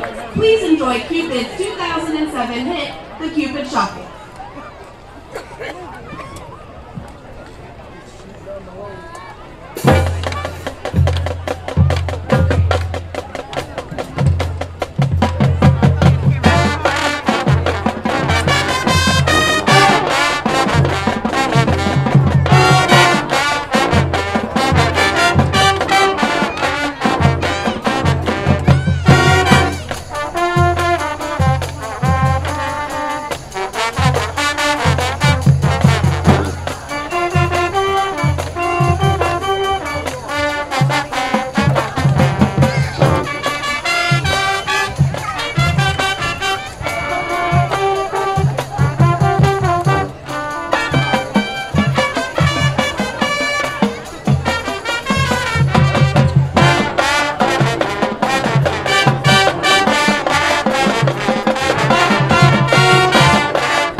With Whitney Houston's classic, I Want to Dance with Somebody.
We close tonight's show with the high-energy classic, Jump in the Line.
Paris Contracting Company Incorporated has had a wealth of success that began in 1928 in areas ranging from road construction to coal mining to underground utilities, industrial services, and heavy construction. And in today's ever-expanding energy services industry, the company provides site development, foundations, buildings, undergrounds, process piping, installation, and construction management.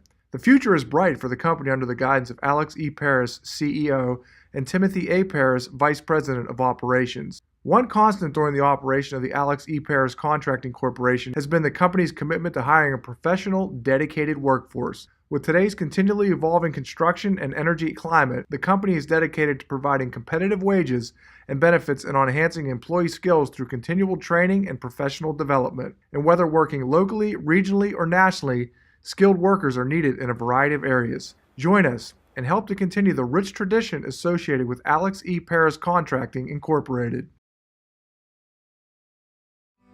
For 125 years, we've been covering this region's financial needs, sharing your rebellious spirit, standing right here with you, supporting your dreams, helping businesses grow and thrive, investing in what matters, and always putting people first. Thank you for letting us get to know you over our first 125 years. We're Washington Financial Bank, and we're proud to be the bank that gets you. Josh Kale, he's one of us, delivering for our district and standing for Western Pennsylvania values. Josh Kale, fighting for jobs and growth without tax hikes, while holding the line on spending. Josh Kale, getting the job done.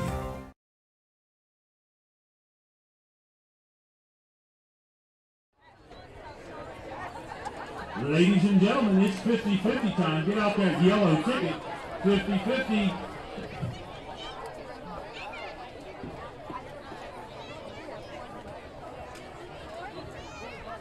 Congratulations to the Mapletown and Avella marching bands for a great halftime show this evening. Thank you for your commitment and dedication to your bands. We also want to recognize the Mapletown and Avella cheerleaders with us tonight. For Avella, we have Captain Skylar Kearns, co-captain Sarah Decker, and Aubrey. Welcome back to Friday Night Lights, and a couple of great performances there. from Avella and Mapletown. Bands, a lot of work, as we were just talking about at halftime, put into marching band season and marching band two-a-days, as I like to call them, for long days for these kids. So nice job for both teams. It's been a heck of a first half. If you're Avella, it's been a miserable first half if you're Mapletown. Let's go back to the scoring.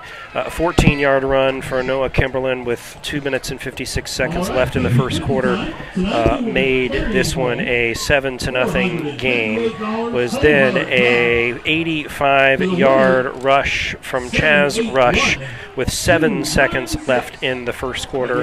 Extra point was missed, made it a 13-0 game. Then a 54-yard rush today pass with 10 minutes left, 10 minutes and 45 seconds left in the second quarter. That was going to make this one a 20-0 game, and then a 29-yard pass play from Rush to right with 1 minute and 22 seconds left on the clock. The 2-point conversion was a 6-yard Rush to Cody Day pass, which takes us to 28-0 in favor of the Eagles at halftime. So, if you're the Eagles, Ryan Cicchini, what are you saying to your team at halftime?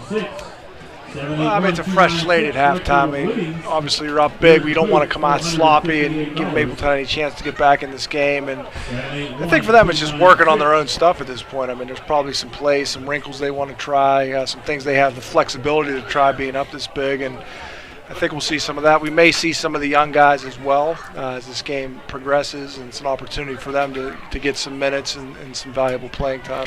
Mapletown, you got to believe you just say, we got to forget the first half of football altogether, and let's press on and win play by play and go from there, right? That's it. You're looking for any kind of positives you can get at this point, and as your Mapletown. This is a week 0 game, so this is your opportunity.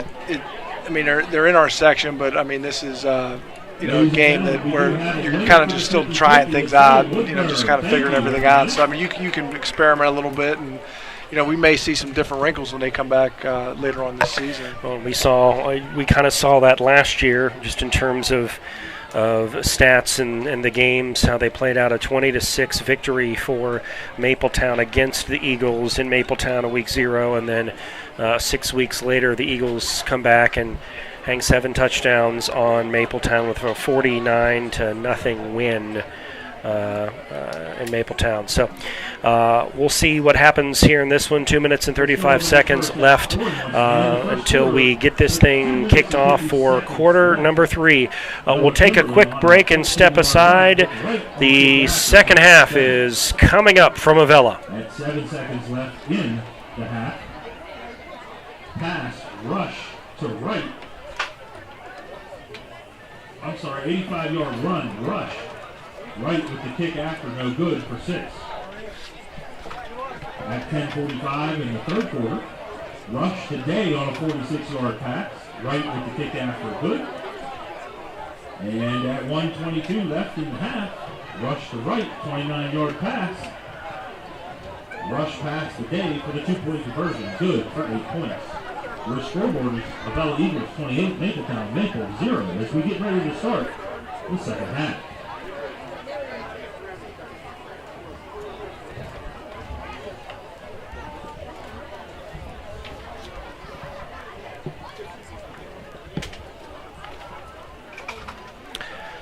Back to live action here. About a minute and a half before we get started here in quarter number 3. Schedule for the Eagles next week. Eagles will be in Carlinton. And in week number 2, they will play at Springdale. And then a couple of home games, West Green and California. And then Mapletown again at home. And Carmichael's at home. And then they will end it with at Jeff Morgan and at Bentworth. That's how the schedule shaping up here. And as we said in at the pregame, this is the only conference game in the Tri-County South game that's happening here. Cal is hosting Sarah Catholic. Chartiers Houston is playing at Jeff Morgan. West Green hosting Waynesburg. And then Bentworth is at Brownsville tonight. And Beth Center will play at Riverview tomorrow afternoon. And I think you've got a couple of scores there that we're looking at. Looks like Cal with a 22-14 lead over Sarah Catholic. And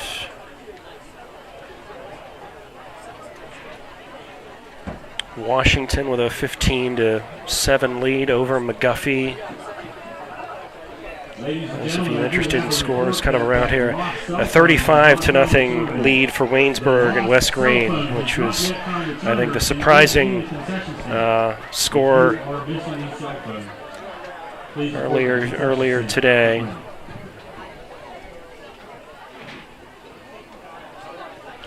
Yeah, I see Amani Christian leading at the half against Clairton 13-6, so that would be a bit of an upset. Clairton is heavily favored this year, but between them and Fort Cherry, going to be two real strong teams here in single A. And Amani's a good team, but that would probably be an upset in this first week. Playing in Clairton. They just dedicated the Tyler Boyd Stadium. I saw in the newspaper that was very recently they did that. And it's got to be exciting for those kids to be able to play in a brand new stadium like that. Absolutely. Absolutely. Set to kick off from Mapletown. The Maples will kick off. Remember, the Eagles won the coin toss and elected to defer. Back deep is Rush. Flanking him on either side. Right is deep. Rush is flanking to the right, to the left. Kimberly. Yeah, Fort Cherry's up 42-0 on Northgate at halftime. Oh, boy. So they're off to a hot start. We saw a little Fort Cherry last week as they scrimmaged Avella. Yeah, the way Coach Cicchini described me, so he just kind of laughed. He said, "They're good." Well, I do wonder if that field is going to be in here in the next few weeks, or what that's going to look like at Fort Cherry. So we shall see. I know they're on the road for the first couple of games, but Eagles with the football here to start quarter number 3 with a 28-0 lead. They'll start at their own 28-yard line.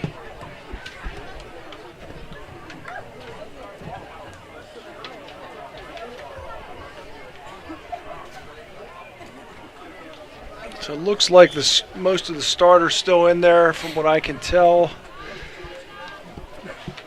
Let's see what happens as the half goes on here.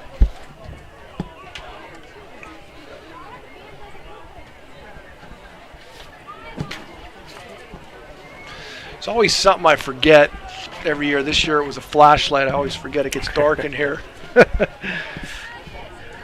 Rush takes the football on a high snap, but still able to gain some positive yards. Pushed out of bounds by 34, Caden Pauley.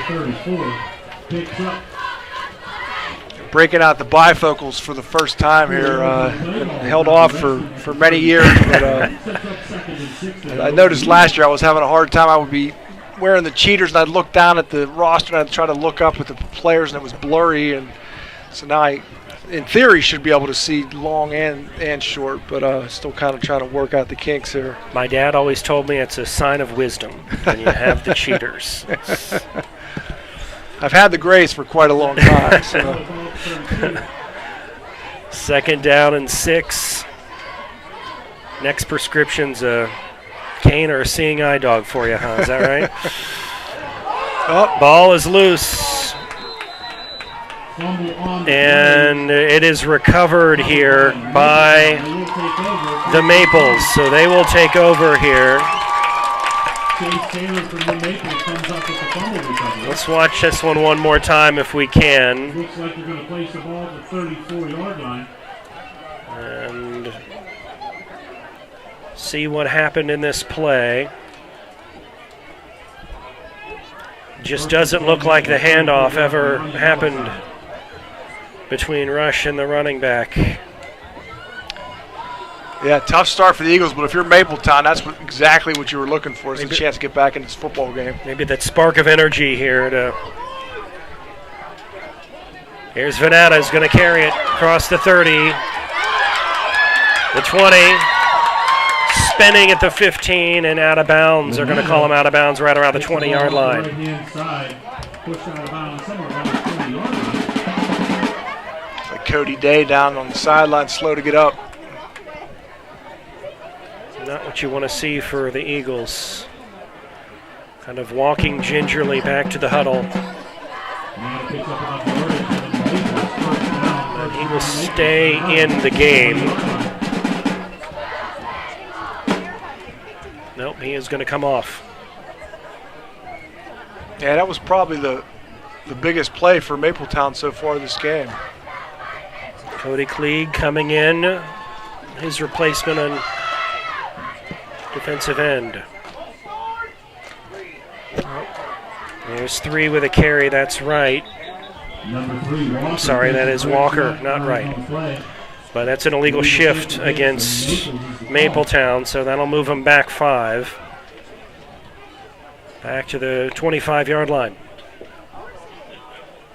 Yeah, it's 2 steps forward, 2 steps back for Mapletown here. You got to think 4-down territory. You got to come away with some points here if you're Mapletown. Yeah, this is a must score touchdown situation here. Now 1st and 15.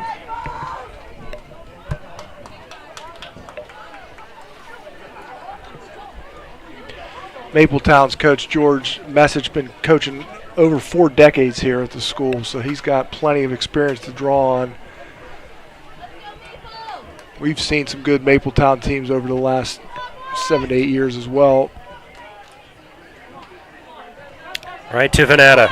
Yep. He's going right side, across the 10, down to the 5, inside the 5-yard line, not into the end zone. Eagles deny him that, but it's going to be a 1st and goal, and a heck of a run by Venata. You can see that fumble really gave them life. I mean, they're just running with much more purpose here, and touchdown saving tackle from Jace Lloyd on that play. When Venata's touched the ball, some things have happened.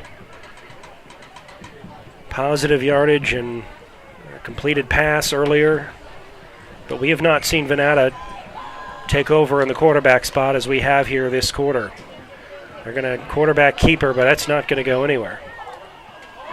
In fact, is the ball out? Venata. And they're going to call it a touchdown, so they do call it a touchdown. And it was on the 2-yard line, so he needed 2, and he got 2. And we can see that one more time again, Jesse.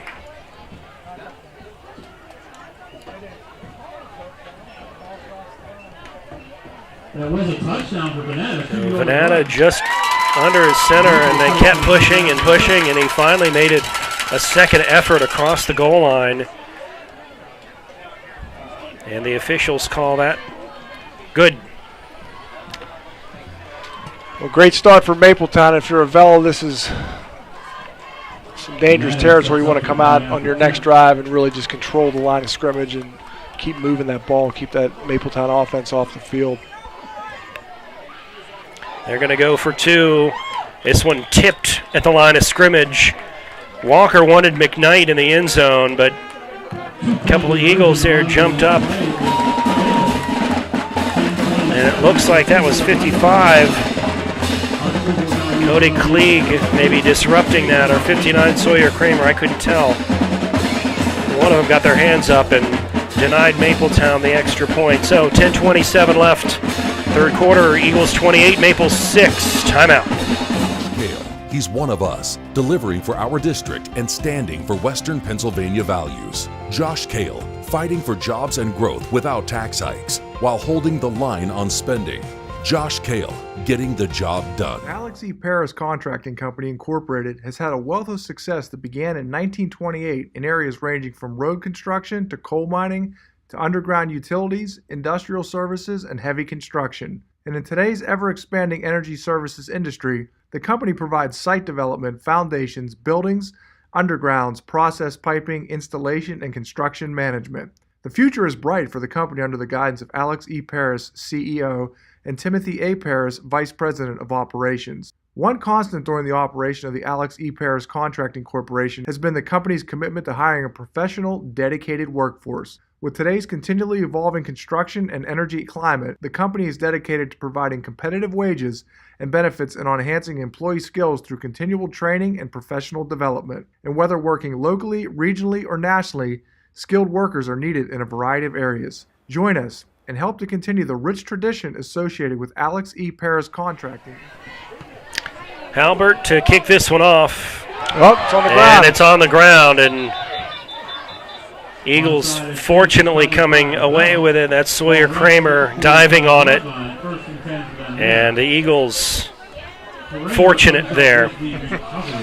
Well, Jesse, as you said, maybe a little spark here for Mapletown after a turnover and back in the game at 28-6. Yeah, they're going to be fired up here, and you've got to set the tone if you're the Eagles offense, and you can't have any mistakes or you can't give them any more momentum. You got to come on, just do the same thing you were doing in the first half and just pound the ball.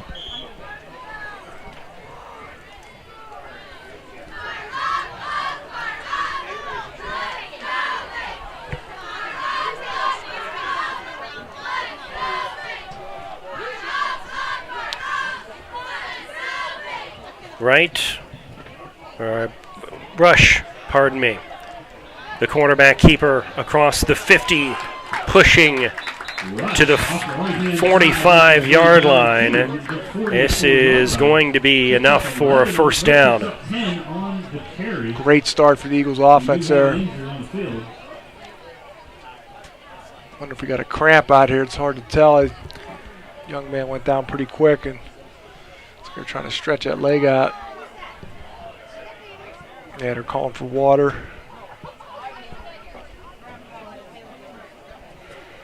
Well, these early games, we've seen it before, especially when you got guys who are playing on both sides of the ball.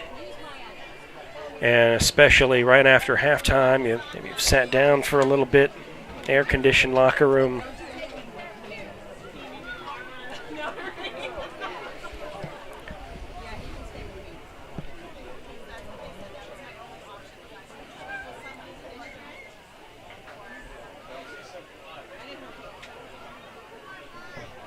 Yeah, maybe an unintended benefit there for the rest of the team. They'll get a quick breather and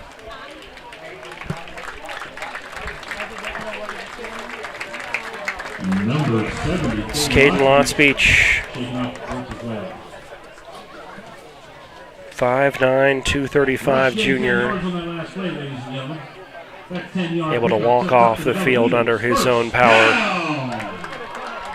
First and 10 Eagles, ball resting at 45. First and 10 Eagles. The lost cell phone has been claimed. The lost cell phone has been claimed. At the 45-yard line. Kimberlin in motion. Rush is going to keep it again up the middle. And he's hit and brought down. Rush between tackles. Makes his way down about a 2-yard gain, tackled by number 62, Esovich. Ball resting now at the 42-yard line. Call that the Rush able to move the line of scrimmage a couple of yards. I think better for the Eagles, too, as they keep the clock running here.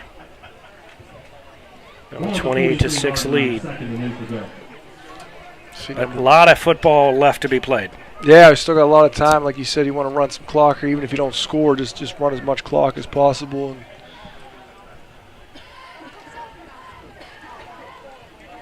Rush, this is a pitch to right around the left side. He cuts back and is finally brought down by Bryson Schaefer.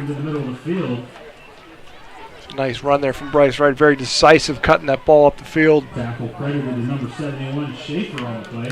Right, a senior, 6 foot, 150. He's up 3rd and 3. Timeout. Officials timeout. Looks like there may be an injury for Mapletown.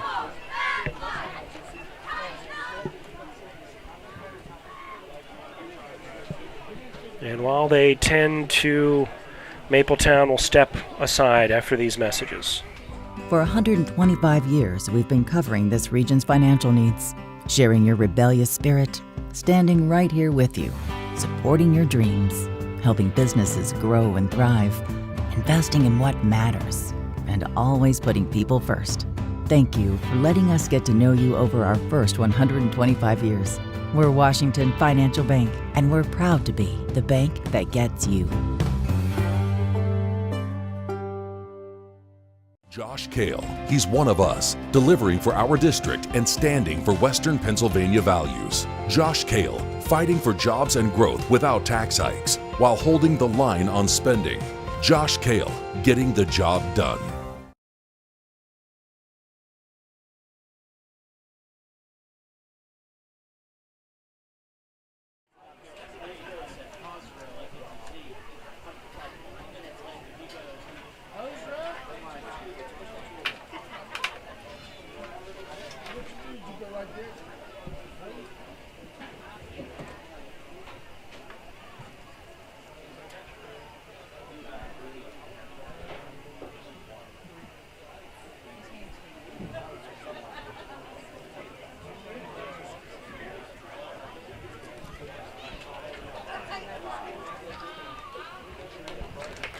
Number 5, Mapletown, shaking up on the play, makes his way off.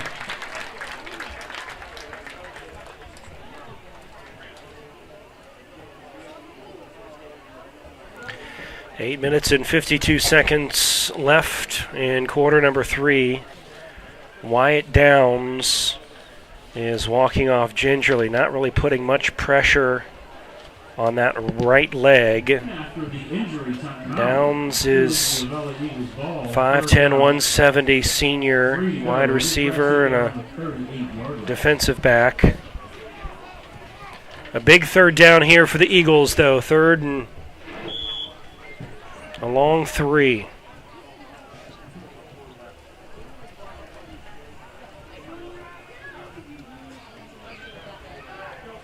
Here's Rush. Diving forward, and he's very close to it.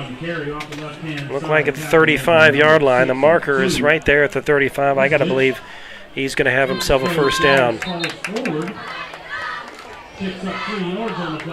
And he does. Yeah, the Eagles weren't messing around there. Just put it in the hands of your best offensive weapon and let him make a play, and did a nice job of falling forward. 35-yard line, 1st and 10 Eagles. Avella at the 35-yard line. See Isaiah Stokes on that offensive line is number 53. He's a sophomore for the Eagles and has been starting since last year as well.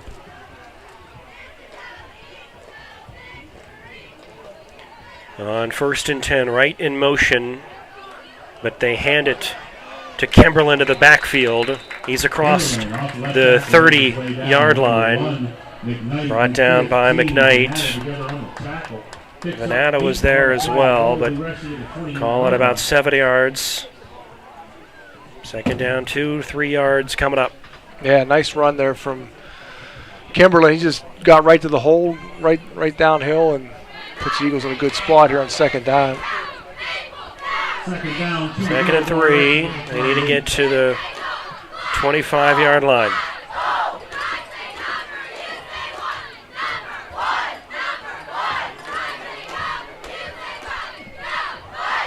Moving Kimberlin and right to the left side. Hip pocket right is Luca Davis, the freshman. Rush is going to keep it. He slices up to around the 25-yard line. That's very close to a first down. And this one made by Caden Pauley, 34. He is down, and some cramping issues. Trainer's getting some work for the Maples tonight.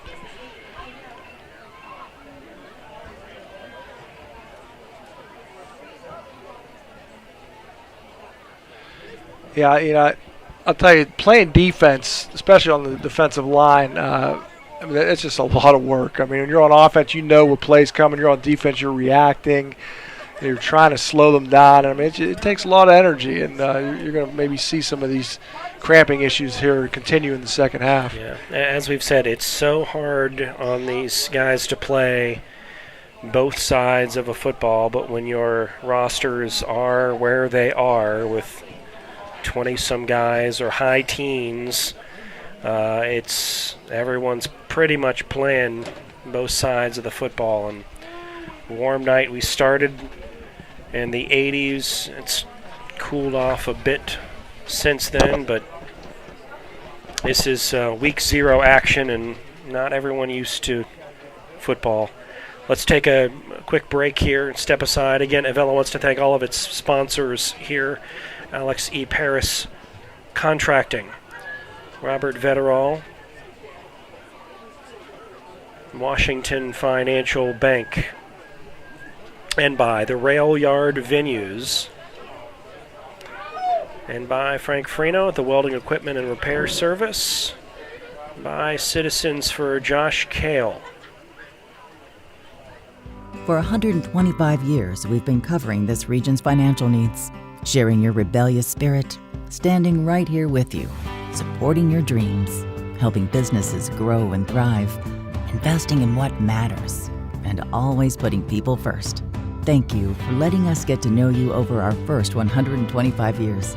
We're Washington. Paris Contracting Company Incorporated has had a wealth of success that began in 1928 in areas ranging from road construction to coal mining to underground utilities, industrial services, and heavy construction. And in today's ever-expanding energy services industry, the company provides site development, foundations, buildings, undergrounds, process piping, installation, and construction management. The future is bright for the company under the guidance of Alex E. Paris, CEO, and Timothy A. Paris, Vice President of Operations. One constant during the operation of the Alex E. Paris Contracting Corporation has been the company's commitment to hiring a professional, dedicated workforce. With today's continually evolving construction and energy climate, the company is dedicated to providing competitive wages and benefits and on enhancing employee skills through continual training and professional development. And whether working locally, regionally, or nationally, skilled workers are needed in a variety of areas. Join us and help. Eagles on a 1st and 10. Handoff is to Kimberlin. Not much. Swallowed up by Mapletown defensive line. That's the first time in a while we've seen a run really not net any positive yardage. Second down, 10 to go.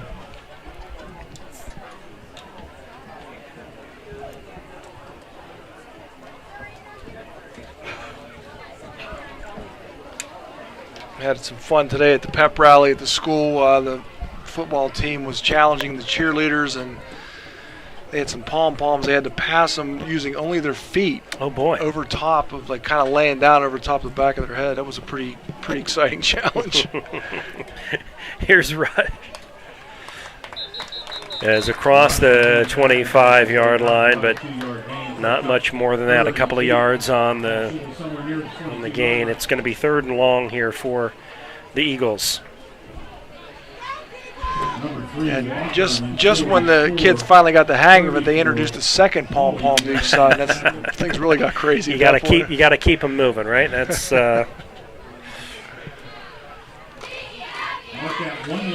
Yeah, Coach Mylan's real active with helping out with the pep rallies, and Tristan Davis is a junior this year. Jeremiah, I can't remember Jeremiah's last name right now, but he's another young man that helps out with that. They've been doing that for a couple years now, so they do a real nice job. The MC of the pep rally, huh? Yes.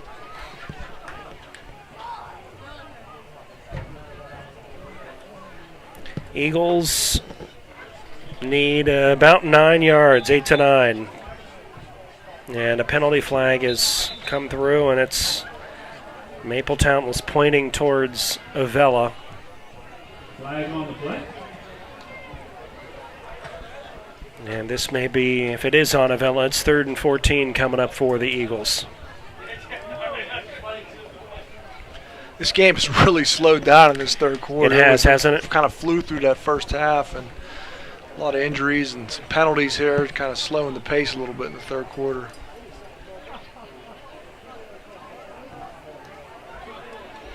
Hard to get some momentum going for the Eagles, but they have moved the football. They are 23 yards away from scoring.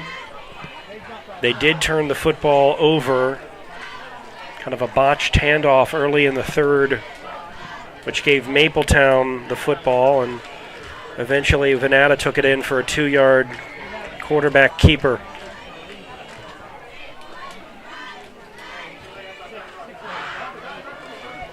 So still caucusing are the officials. Seems like Coach Cicchini having a rather spirited conversation with one of the referees. I don't think he's going to win that argument. Looks like Avella moving back.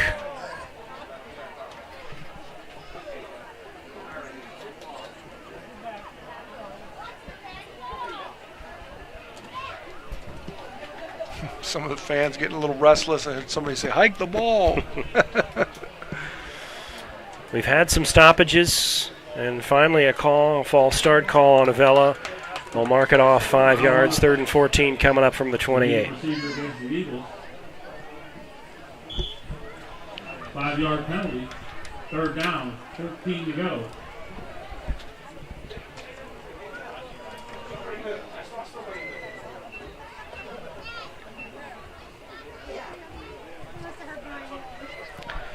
So Eagles huddling up, 3rd and 14.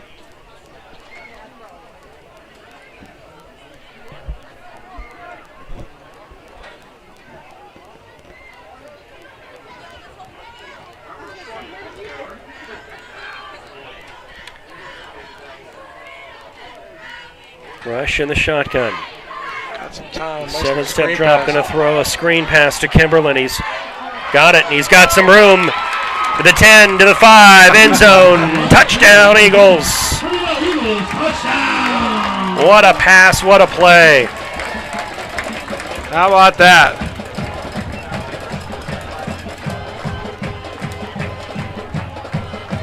"28-yard screen pass from Rush to Kimberlin.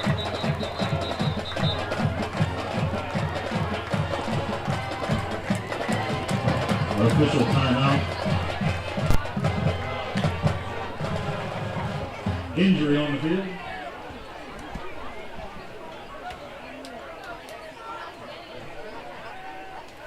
And there it looks like is a Eagle who is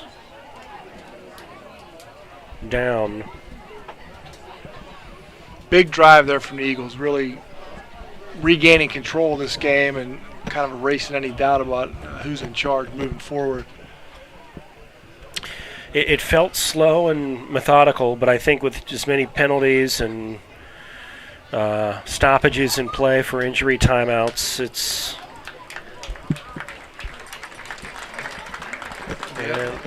looks like all good for Avella in terms of folks walking back.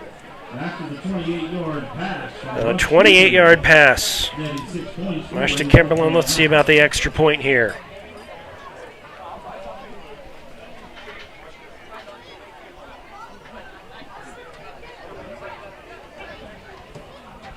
Tonight, of course, Meet the Eagles night, so all the youth teams are here this evening, so it's a lot of enthusiasm and been a great crowd tonight. Rush will hold it.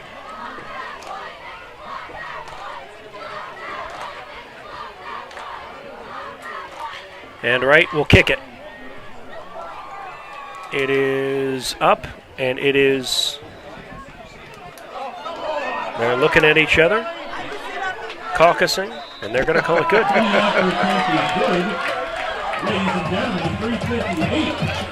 Maybe they need bifocals, too. Yeah, it's... the athletic director's responsible for having those ready. I don't know if he had them on hand, so we'll have to ask him after the game. Bifocals for all. Under 4 to play in the third. Avella in control. We'll back after this.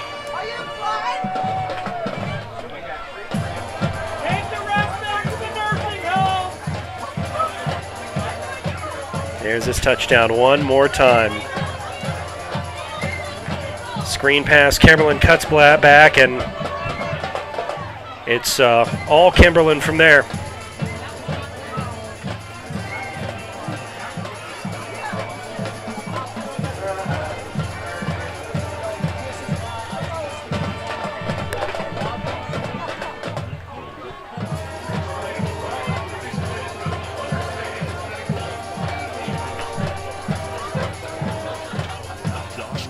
He's one of us, delivering for our district and standing for Western Pennsylvania values. Josh Kale, fighting for jobs and growth without tax hikes, while holding the line on spending. Josh Kale, getting the job done. For 125 years, we've been covering this region's financial needs, sharing your rebellious spirit, standing right here with you, supporting your dreams, helping businesses grow and thrive, investing in what matters, and always putting people first. Thank you for letting us get to know you.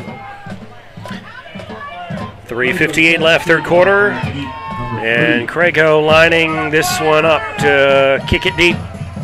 It's our first look at a backup here. Eddie Crago getting an opportunity to kick off. Crago, senior, 5'9", 230. Nice looking kick. Inside the 20, 25, 30, 35, across the 40, some speed, and finally dragged down by 26. And now some pushing and shoving on the sidelines. And now they're getting heated. That was Cody Day, and penalty flags fly, but some pushing and shoving on the Mapletown sideline. Clearly, and if we can see this again, in terms of what happened, they're going to kind of sort it out. But here is a replay of the kick. Great kick from Crago. But a really nice return. Dragged out of bounds, and then some pushing and shoving.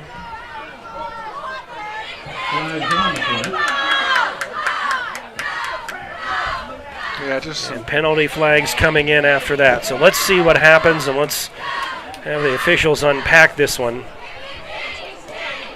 Yeah, it kind of looked like an innocent enough tackle, maybe a little bit of a horse collar, but I mean it was all in the context of the play. I don't think it was anything nefarious by the Eagles player there, but a little frustration on Mapletown's sideline. And I'm not even sure if the one kid who was in the pushing and shoving was in the game at that point. I think that's right. It looked like it was maybe after the fact from the. And so let's see what they say. A personal foul on Mapletown. They're going to call a personal foul on the Eagles. They're going to have them offset. And we're going to call this a first down and go from there. Yeah, probably good job by the refs there. I mean, it's, why get everybody all riled up? Let's line it up and start with the ball out of bounds and play. Yeah, hoping it's not getting a little chippy, as we like to say, but at 35-6, you can certainly see why Mapletown may be a little bit angry. 13 the carry, going to run left side, running hard. That's Landon Johnson. Number 13, another penalty flag. Raymer. Flag on the play. Johnson picks up about 6 on the play.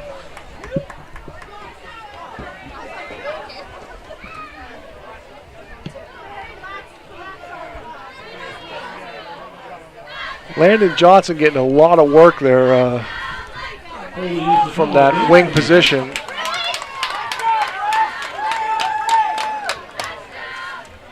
Holding call on Mapletown, so that 6-yard gain is erased. 10-yard penalty places the ball back at the 48-yard line. Of course, in high school, it's 10 yards from the spot of the foul, so it's going to move it back to 1st and 14.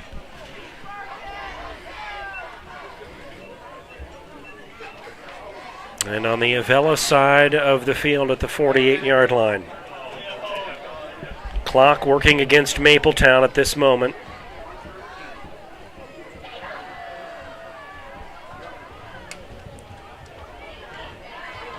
That's number 1, McKnight. And brought down by number 59, Sawyer Kramer for the Eagles. Sawyer Kramer just all over the field tonight. Kramer on the tackle.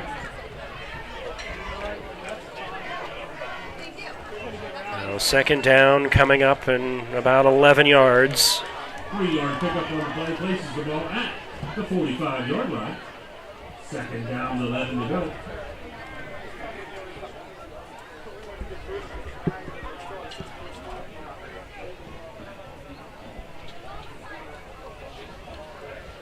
Yeah, I saw Avella senior Mark Atkins, number 20. He was kind of trying to break up that little scuffle there. You could see him pushing people back. Just fortunately didn't get out of hand and were able to resume play here. You don't want anybody getting tossed out of a game because that has impacts, I believe, for another game. And shotgun snap to Howard. And he has dropped quite a few Eagles. Eagles sniffed that one out. Atkins, Samuel, Crago, Rush in there as well. Third and long. Howard on the carry off the left-hand side, tackled at the 50-yard line. TFL tackled for loss. Howard's a 130-pound junior for Mapletown.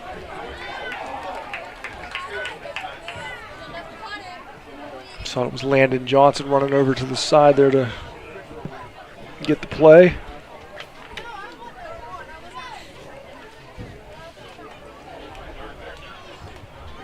Third down, 3rd and 16.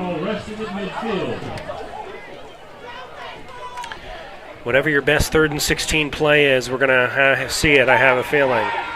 Here's Venata is going to put the ball up. This is going to be intercepted at the 32-yard line from Bryce Wright. Pass is intercepted by Bright, which is down at the 32-yard line. Avella will take over 1st and 10 from their own 31-yard line. Avella cheerleaders.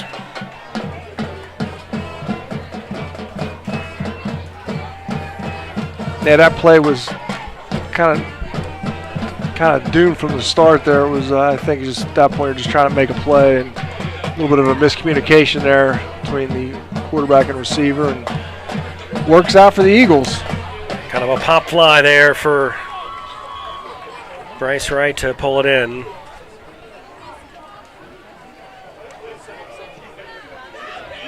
Eagles with the football now at the 31-yard line. Pitch to Wright. Right side. If he can beat him, he's gone. Turn on the wheels. 20, 15, 10, not going to touch him. Wow. 69-yard touchdown from Wright. The Eagles strike again.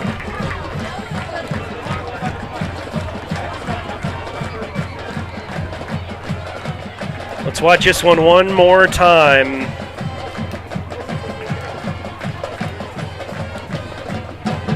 Just a quick pitch, a nice block from Rush in the backfield to spring him, and at that point in time, it is a foot race between Wright and Caden Pauley, and Wright is on the right side of that one.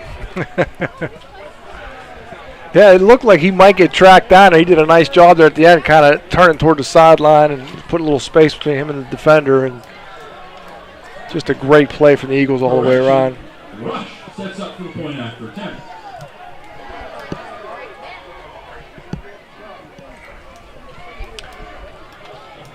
Wright will hold it. And Rush this time will try to kick it.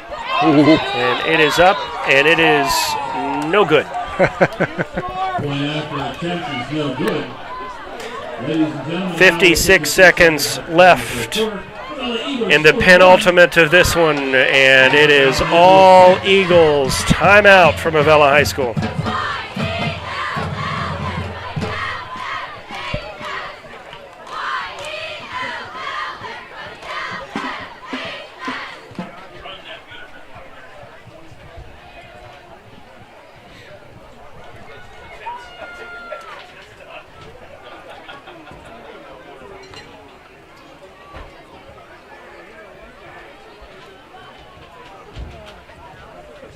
Josh Kale, taking our voice and our values to the State House. Josh Kale delivers for us.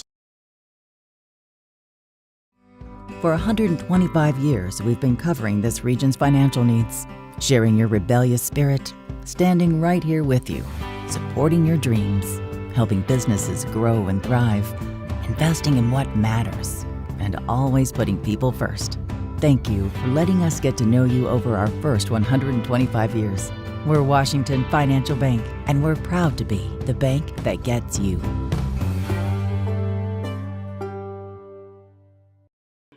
Fisher sets the kick off. Deep receive is McKnight and Walker. We're back. Holden Fisher is going to kick this one off for the Eagles.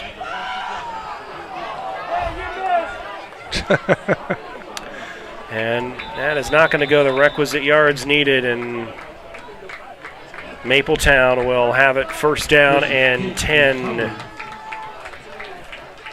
Right around the 44-yard line. Starting to turn into all the kids at the end of practice, like, let me try to kick one, let me try to kick one. There's an art to it.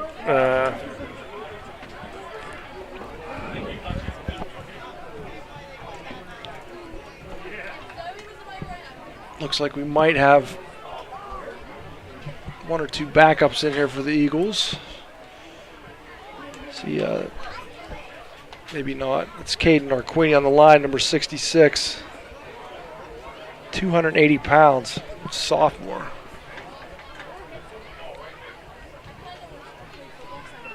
Ball rested at the 44-yard line. The Maples will take over there, first and 10.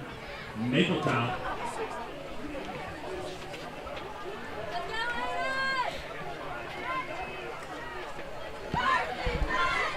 Got to think we'll probably start seeing some of the JV guys here in the fourth quarter, I would imagine.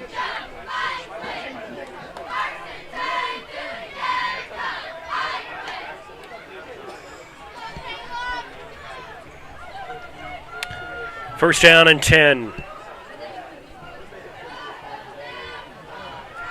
Here's Venata.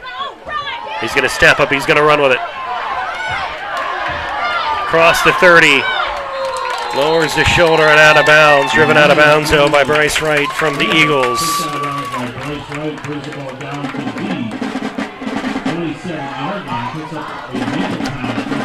Banana's been a bright spot for Mapletown tonight. Something they can build around moving forward this season. He absolutely has. I think if you look at players of the game for Mapletown, it's certainly Venata would be one of them. But we've reached the end of quarter number 3, 41-6, Avella. Fourth quarter when we come back. Alex E. Paris Contracting Company Incorporated has had a wealth of success that began in 1928 in areas ranging from road construction to coal mining to underground utilities, industrial services, and heavy construction. And in today's ever-expanding energy services industry, the company provides site development, foundations, buildings, undergrounds, process piping, installation, and construction management. The future is bright for the company under the guidance of Alex E. Paris, CEO, and Timothy A. Paris, Vice President of Operations. One constant during the operation of the Alex E. Paris Contracting Corporation has been the company's commitment to hiring a professional, dedicated workforce. With today's continually evolving construction and energy climate, the company is dedicated to providing competitive wages and benefits and on enhancing employee skills through continual training and professional development. And whether working locally, regionally, or nationally, skilled workers are needed in a variety of areas. Join us and help to continue the rich tradition associated with Alex E. Paris Contracting Incorporated. Josh Kale, he's one of us, delivering for our district and standing for Western Pennsylvania values. Josh Kale, fighting for jobs and growth without tax hikes, while holding the line on spending. Josh Kale, getting the job done. Quarter number 4, Avella High School, week 0. As we get kicked off here for our Friday Night Lights broadcasts, a couple of weeks. I think Avella's away its next 2 games, and then we're back here in September. Maybe the temperature will cool down a little bit. That's what we're hoping for. We'll see, right? Venata is going to take it and carry it over the right side. Penalty flag is down. Venata is short of the 20-yard line. I'm guessing my requisition for air conditioning must have gotten lost somewhere in the... It's still with the school board, I think. I'll tell you what, it is heated here, though, so when we get to October, it's nice. We're nice and warm. That is very true. Our Cameron folks are working hard out there in the cold.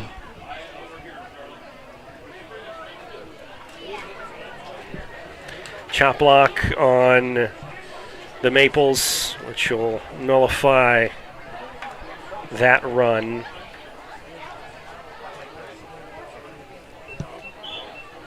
Take Mapletown all the way back close to the 40-yard line. Spot the ball at the 38.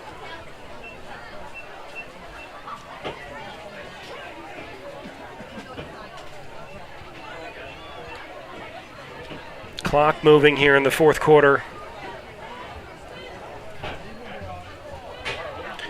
Again, we'll see Mapletown in just about 6 weeks. Yeah, it's going to be interesting to see how these two teams fare over the next 5 weeks before they meet again. And Venata's pass is into McKnight, and he is hit hard. Incomplete pass, I believe, but let's see what. Number 1 down on the play at the 38-yard line. Yeah, that was a tough hit there. Young man took. At this point, just trying to get to the end of this game without getting anybody get hurt. Ball resting at the 38-yard line. Second down, 22 to go. Well, some positive plays from Mapletown, some not so positive plays from Mapletown in the third quarter. They did open the third quarter with a touchdown, 2-yard Venata run after an Eagles turnover. Took the game to 28-6 at that point. 2 touchdowns, though, from the Eagles since then. Carson Venata stands in.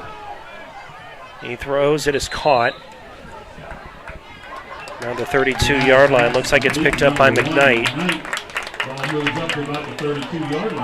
It will be interesting to see, as you said, Jesse, how much Venata comes back in to be the quarterback. It seems like when he's touched the ball, either by running the ball or by commanding the offense's quarterback, the team has been more successful.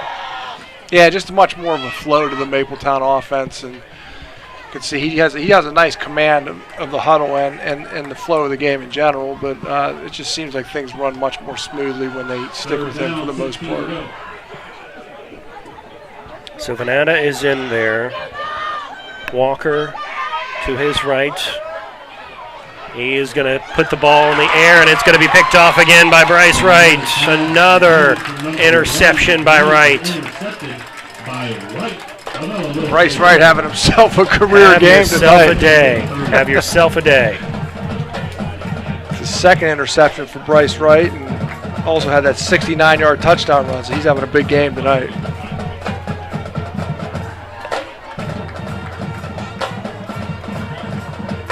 Eagles take over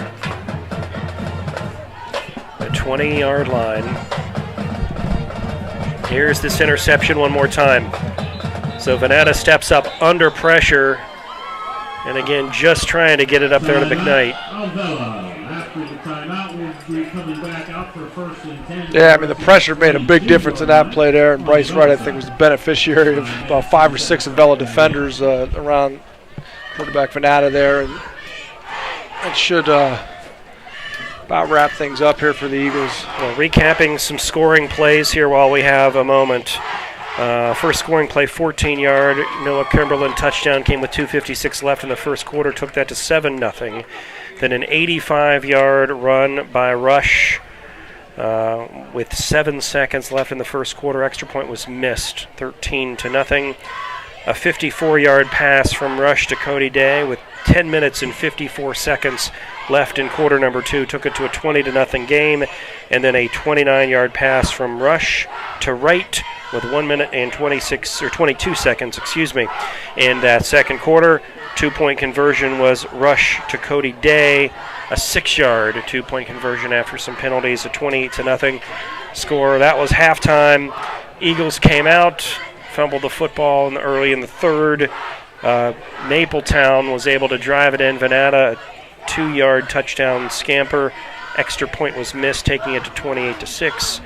And then a 28-yard pass from Rush to Kimberlin with 3 minutes and 58 seconds left in the third, taking it to 35-6. And then a 69-yard right run with 56 seconds left in the third quarter. Takes us to where we are today, 41-6, a missed extra point. Samuel with the carry here. Still a lot of extracurricular activity after each play almost now, it seems. As my grandfather would say, it's getting chippy. Injury on the field. Yeah, this is one of those rare times where they can say, hey, we'll see you again. And they literally will see us again. That is right. The Eagles are at Carlinton next week.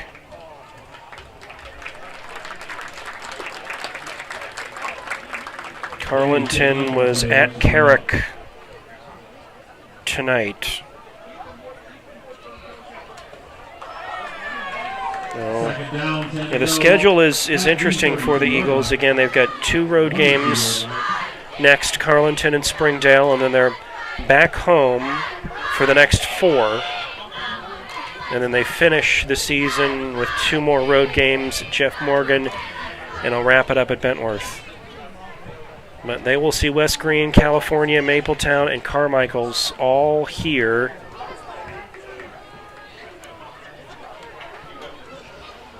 Those games in September, and a bye week in late September.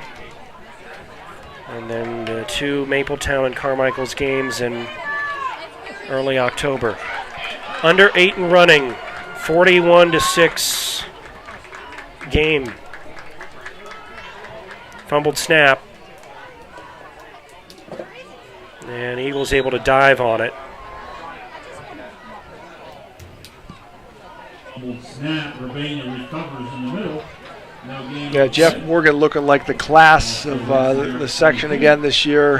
They're going to be tough. Cal's always good.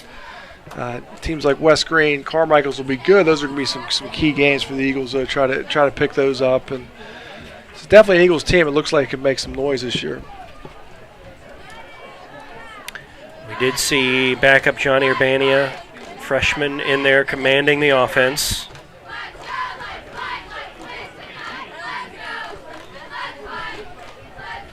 Davis set as a running back. Oh, another bad snap. Not sure if it was a bad snap or they're just having trouble with the exchange in general. Covered by Kramer. We'll set up 4th and 10. I'm sorry, a little loss on that play. We'll set up 4th and 12. California leading Sarah 22-14 currently. Non-section game.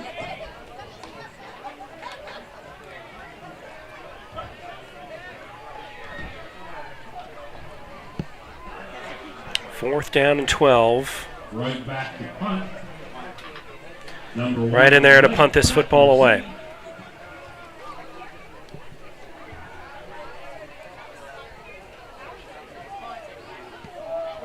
Hammered. Hits out of bounds. Call right around the 43-yard line.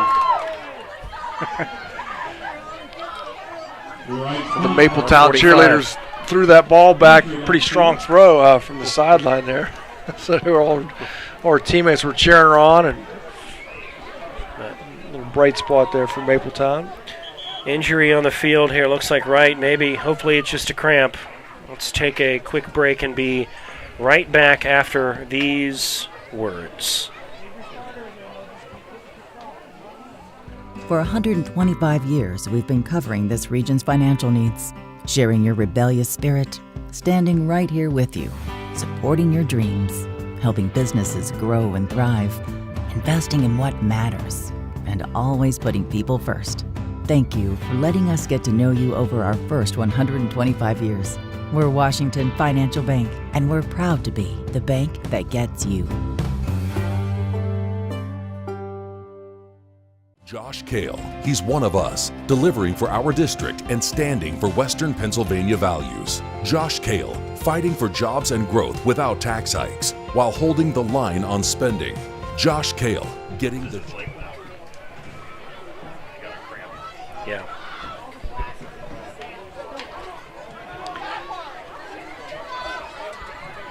Thank you again to all of our sponsors here for Avella Athletics. You see them on your screen.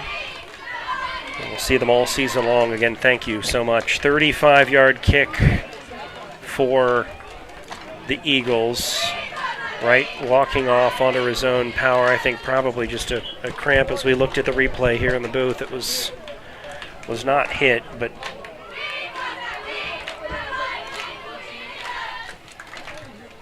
yeah, right. Not much has stopped him tonight, but a punt maybe put him down for the rest of the evening and probably sit him down, make sure no further injury. Couple of interceptions, 69-yard touchdown rush here.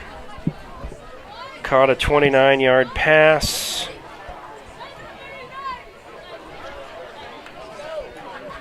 Looks like some backups getting in here. I see freshman Mark Searsdale, number 74, along the defensive line.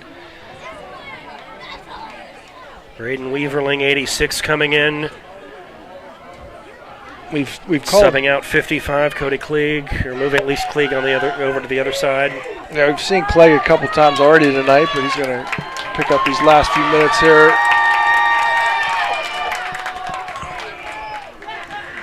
Johnny Urbania, that outside linebacker spot. Don Muzzy in the other outside linebacker spot. What an opportunity for some of these freshmen. Again, they've been in school now for third day in a varsity football game, and dropped them for a loss. That's Aiden Vernon, the carry.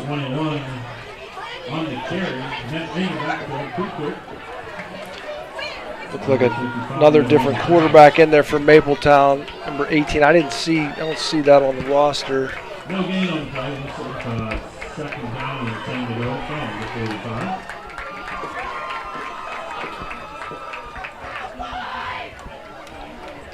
Yeah, we're not sure who 18 is, the quarterback.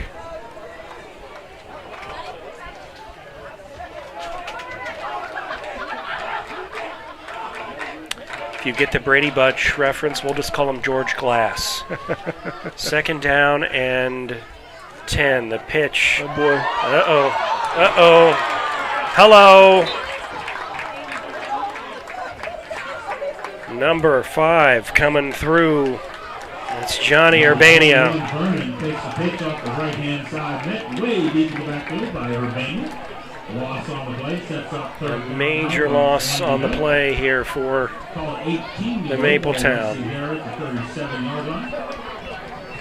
See number 58 for Avella. Not sure who that is. Maybe Taryn Phillips, freshman. He's 57 on our roster, but sometimes they wear different shirts for home and away.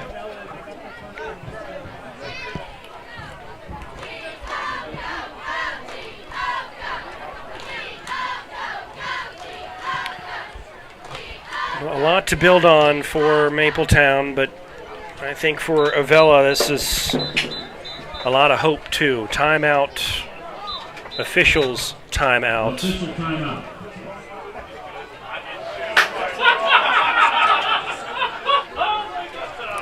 We'll take a timeout too.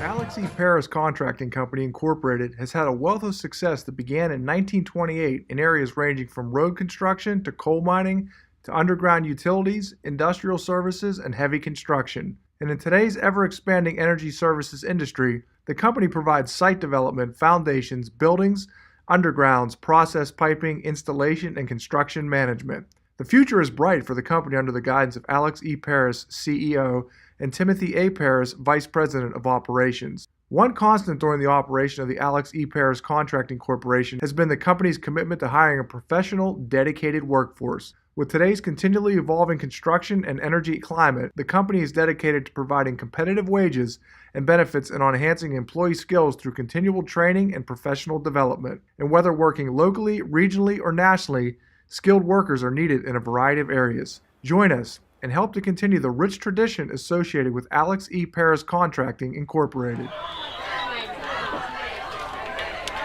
Back to live action movement up front from Mapletown. So 3rd and 18 becomes 3rd and miserable here for the Maples.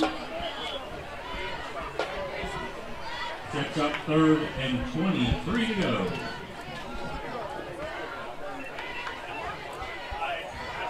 Some of the Avella players kind of getting a chance to get some solid work here against some of Mapletown's backups.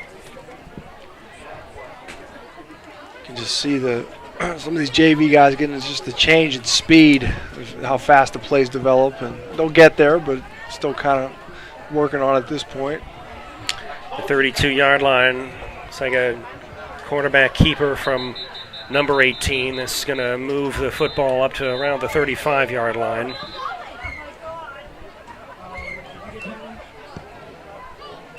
Call it the 37.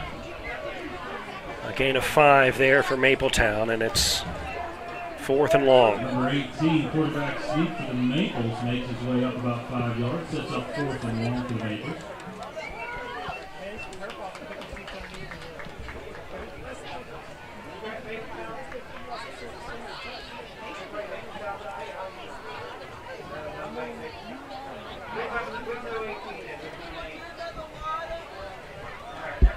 It's like Luka Davis in there at linebacker as well, number 13 for the Eagles.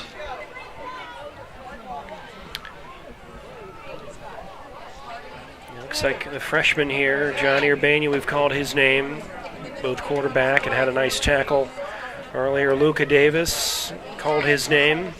Gage Samuel, we've called his name on both sides of the football. We saw Ethan Woodburn on the line. Taryn Phillips as well. Mark Searsdale and Braden Weaverling. So getting the freshman.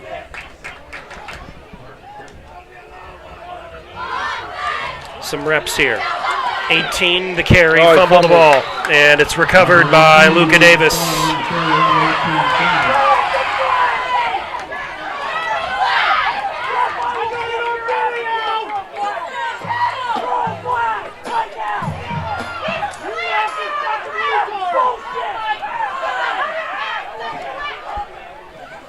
Tackle on the play made by Ethan Woodburn. Falls short of yardage to make. Sets up a 1st and 10 and turnover down. Eagles will take over the ball at the. Let's see this one more time here. 43-yard line. 18 to carry. Ball coming out.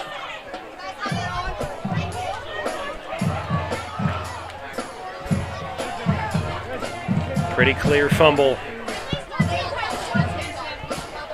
Yeah, it would have been a change in possession anyway, but Luka Davis getting on the stat sheet. 1st and 10.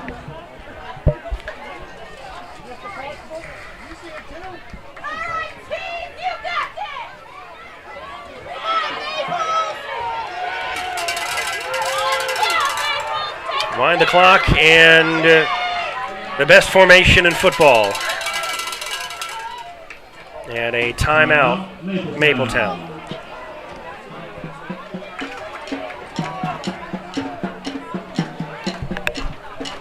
This might be a timeout just for Coach Message to settle his team down a little bit, make sure there's not any extracurricular activity at the end of the game. And certainly emotions running high here is some pretty intense action here these last few minutes. Indeed, Mapletown, let's see what their schedule is going to look like here. So they will have Frazier at home, followed by Chartiers Houston and Jeff Morgan at home. On the road at West Green, home California, and then the back here at Avella on the 3rd of October in about 6 weeks.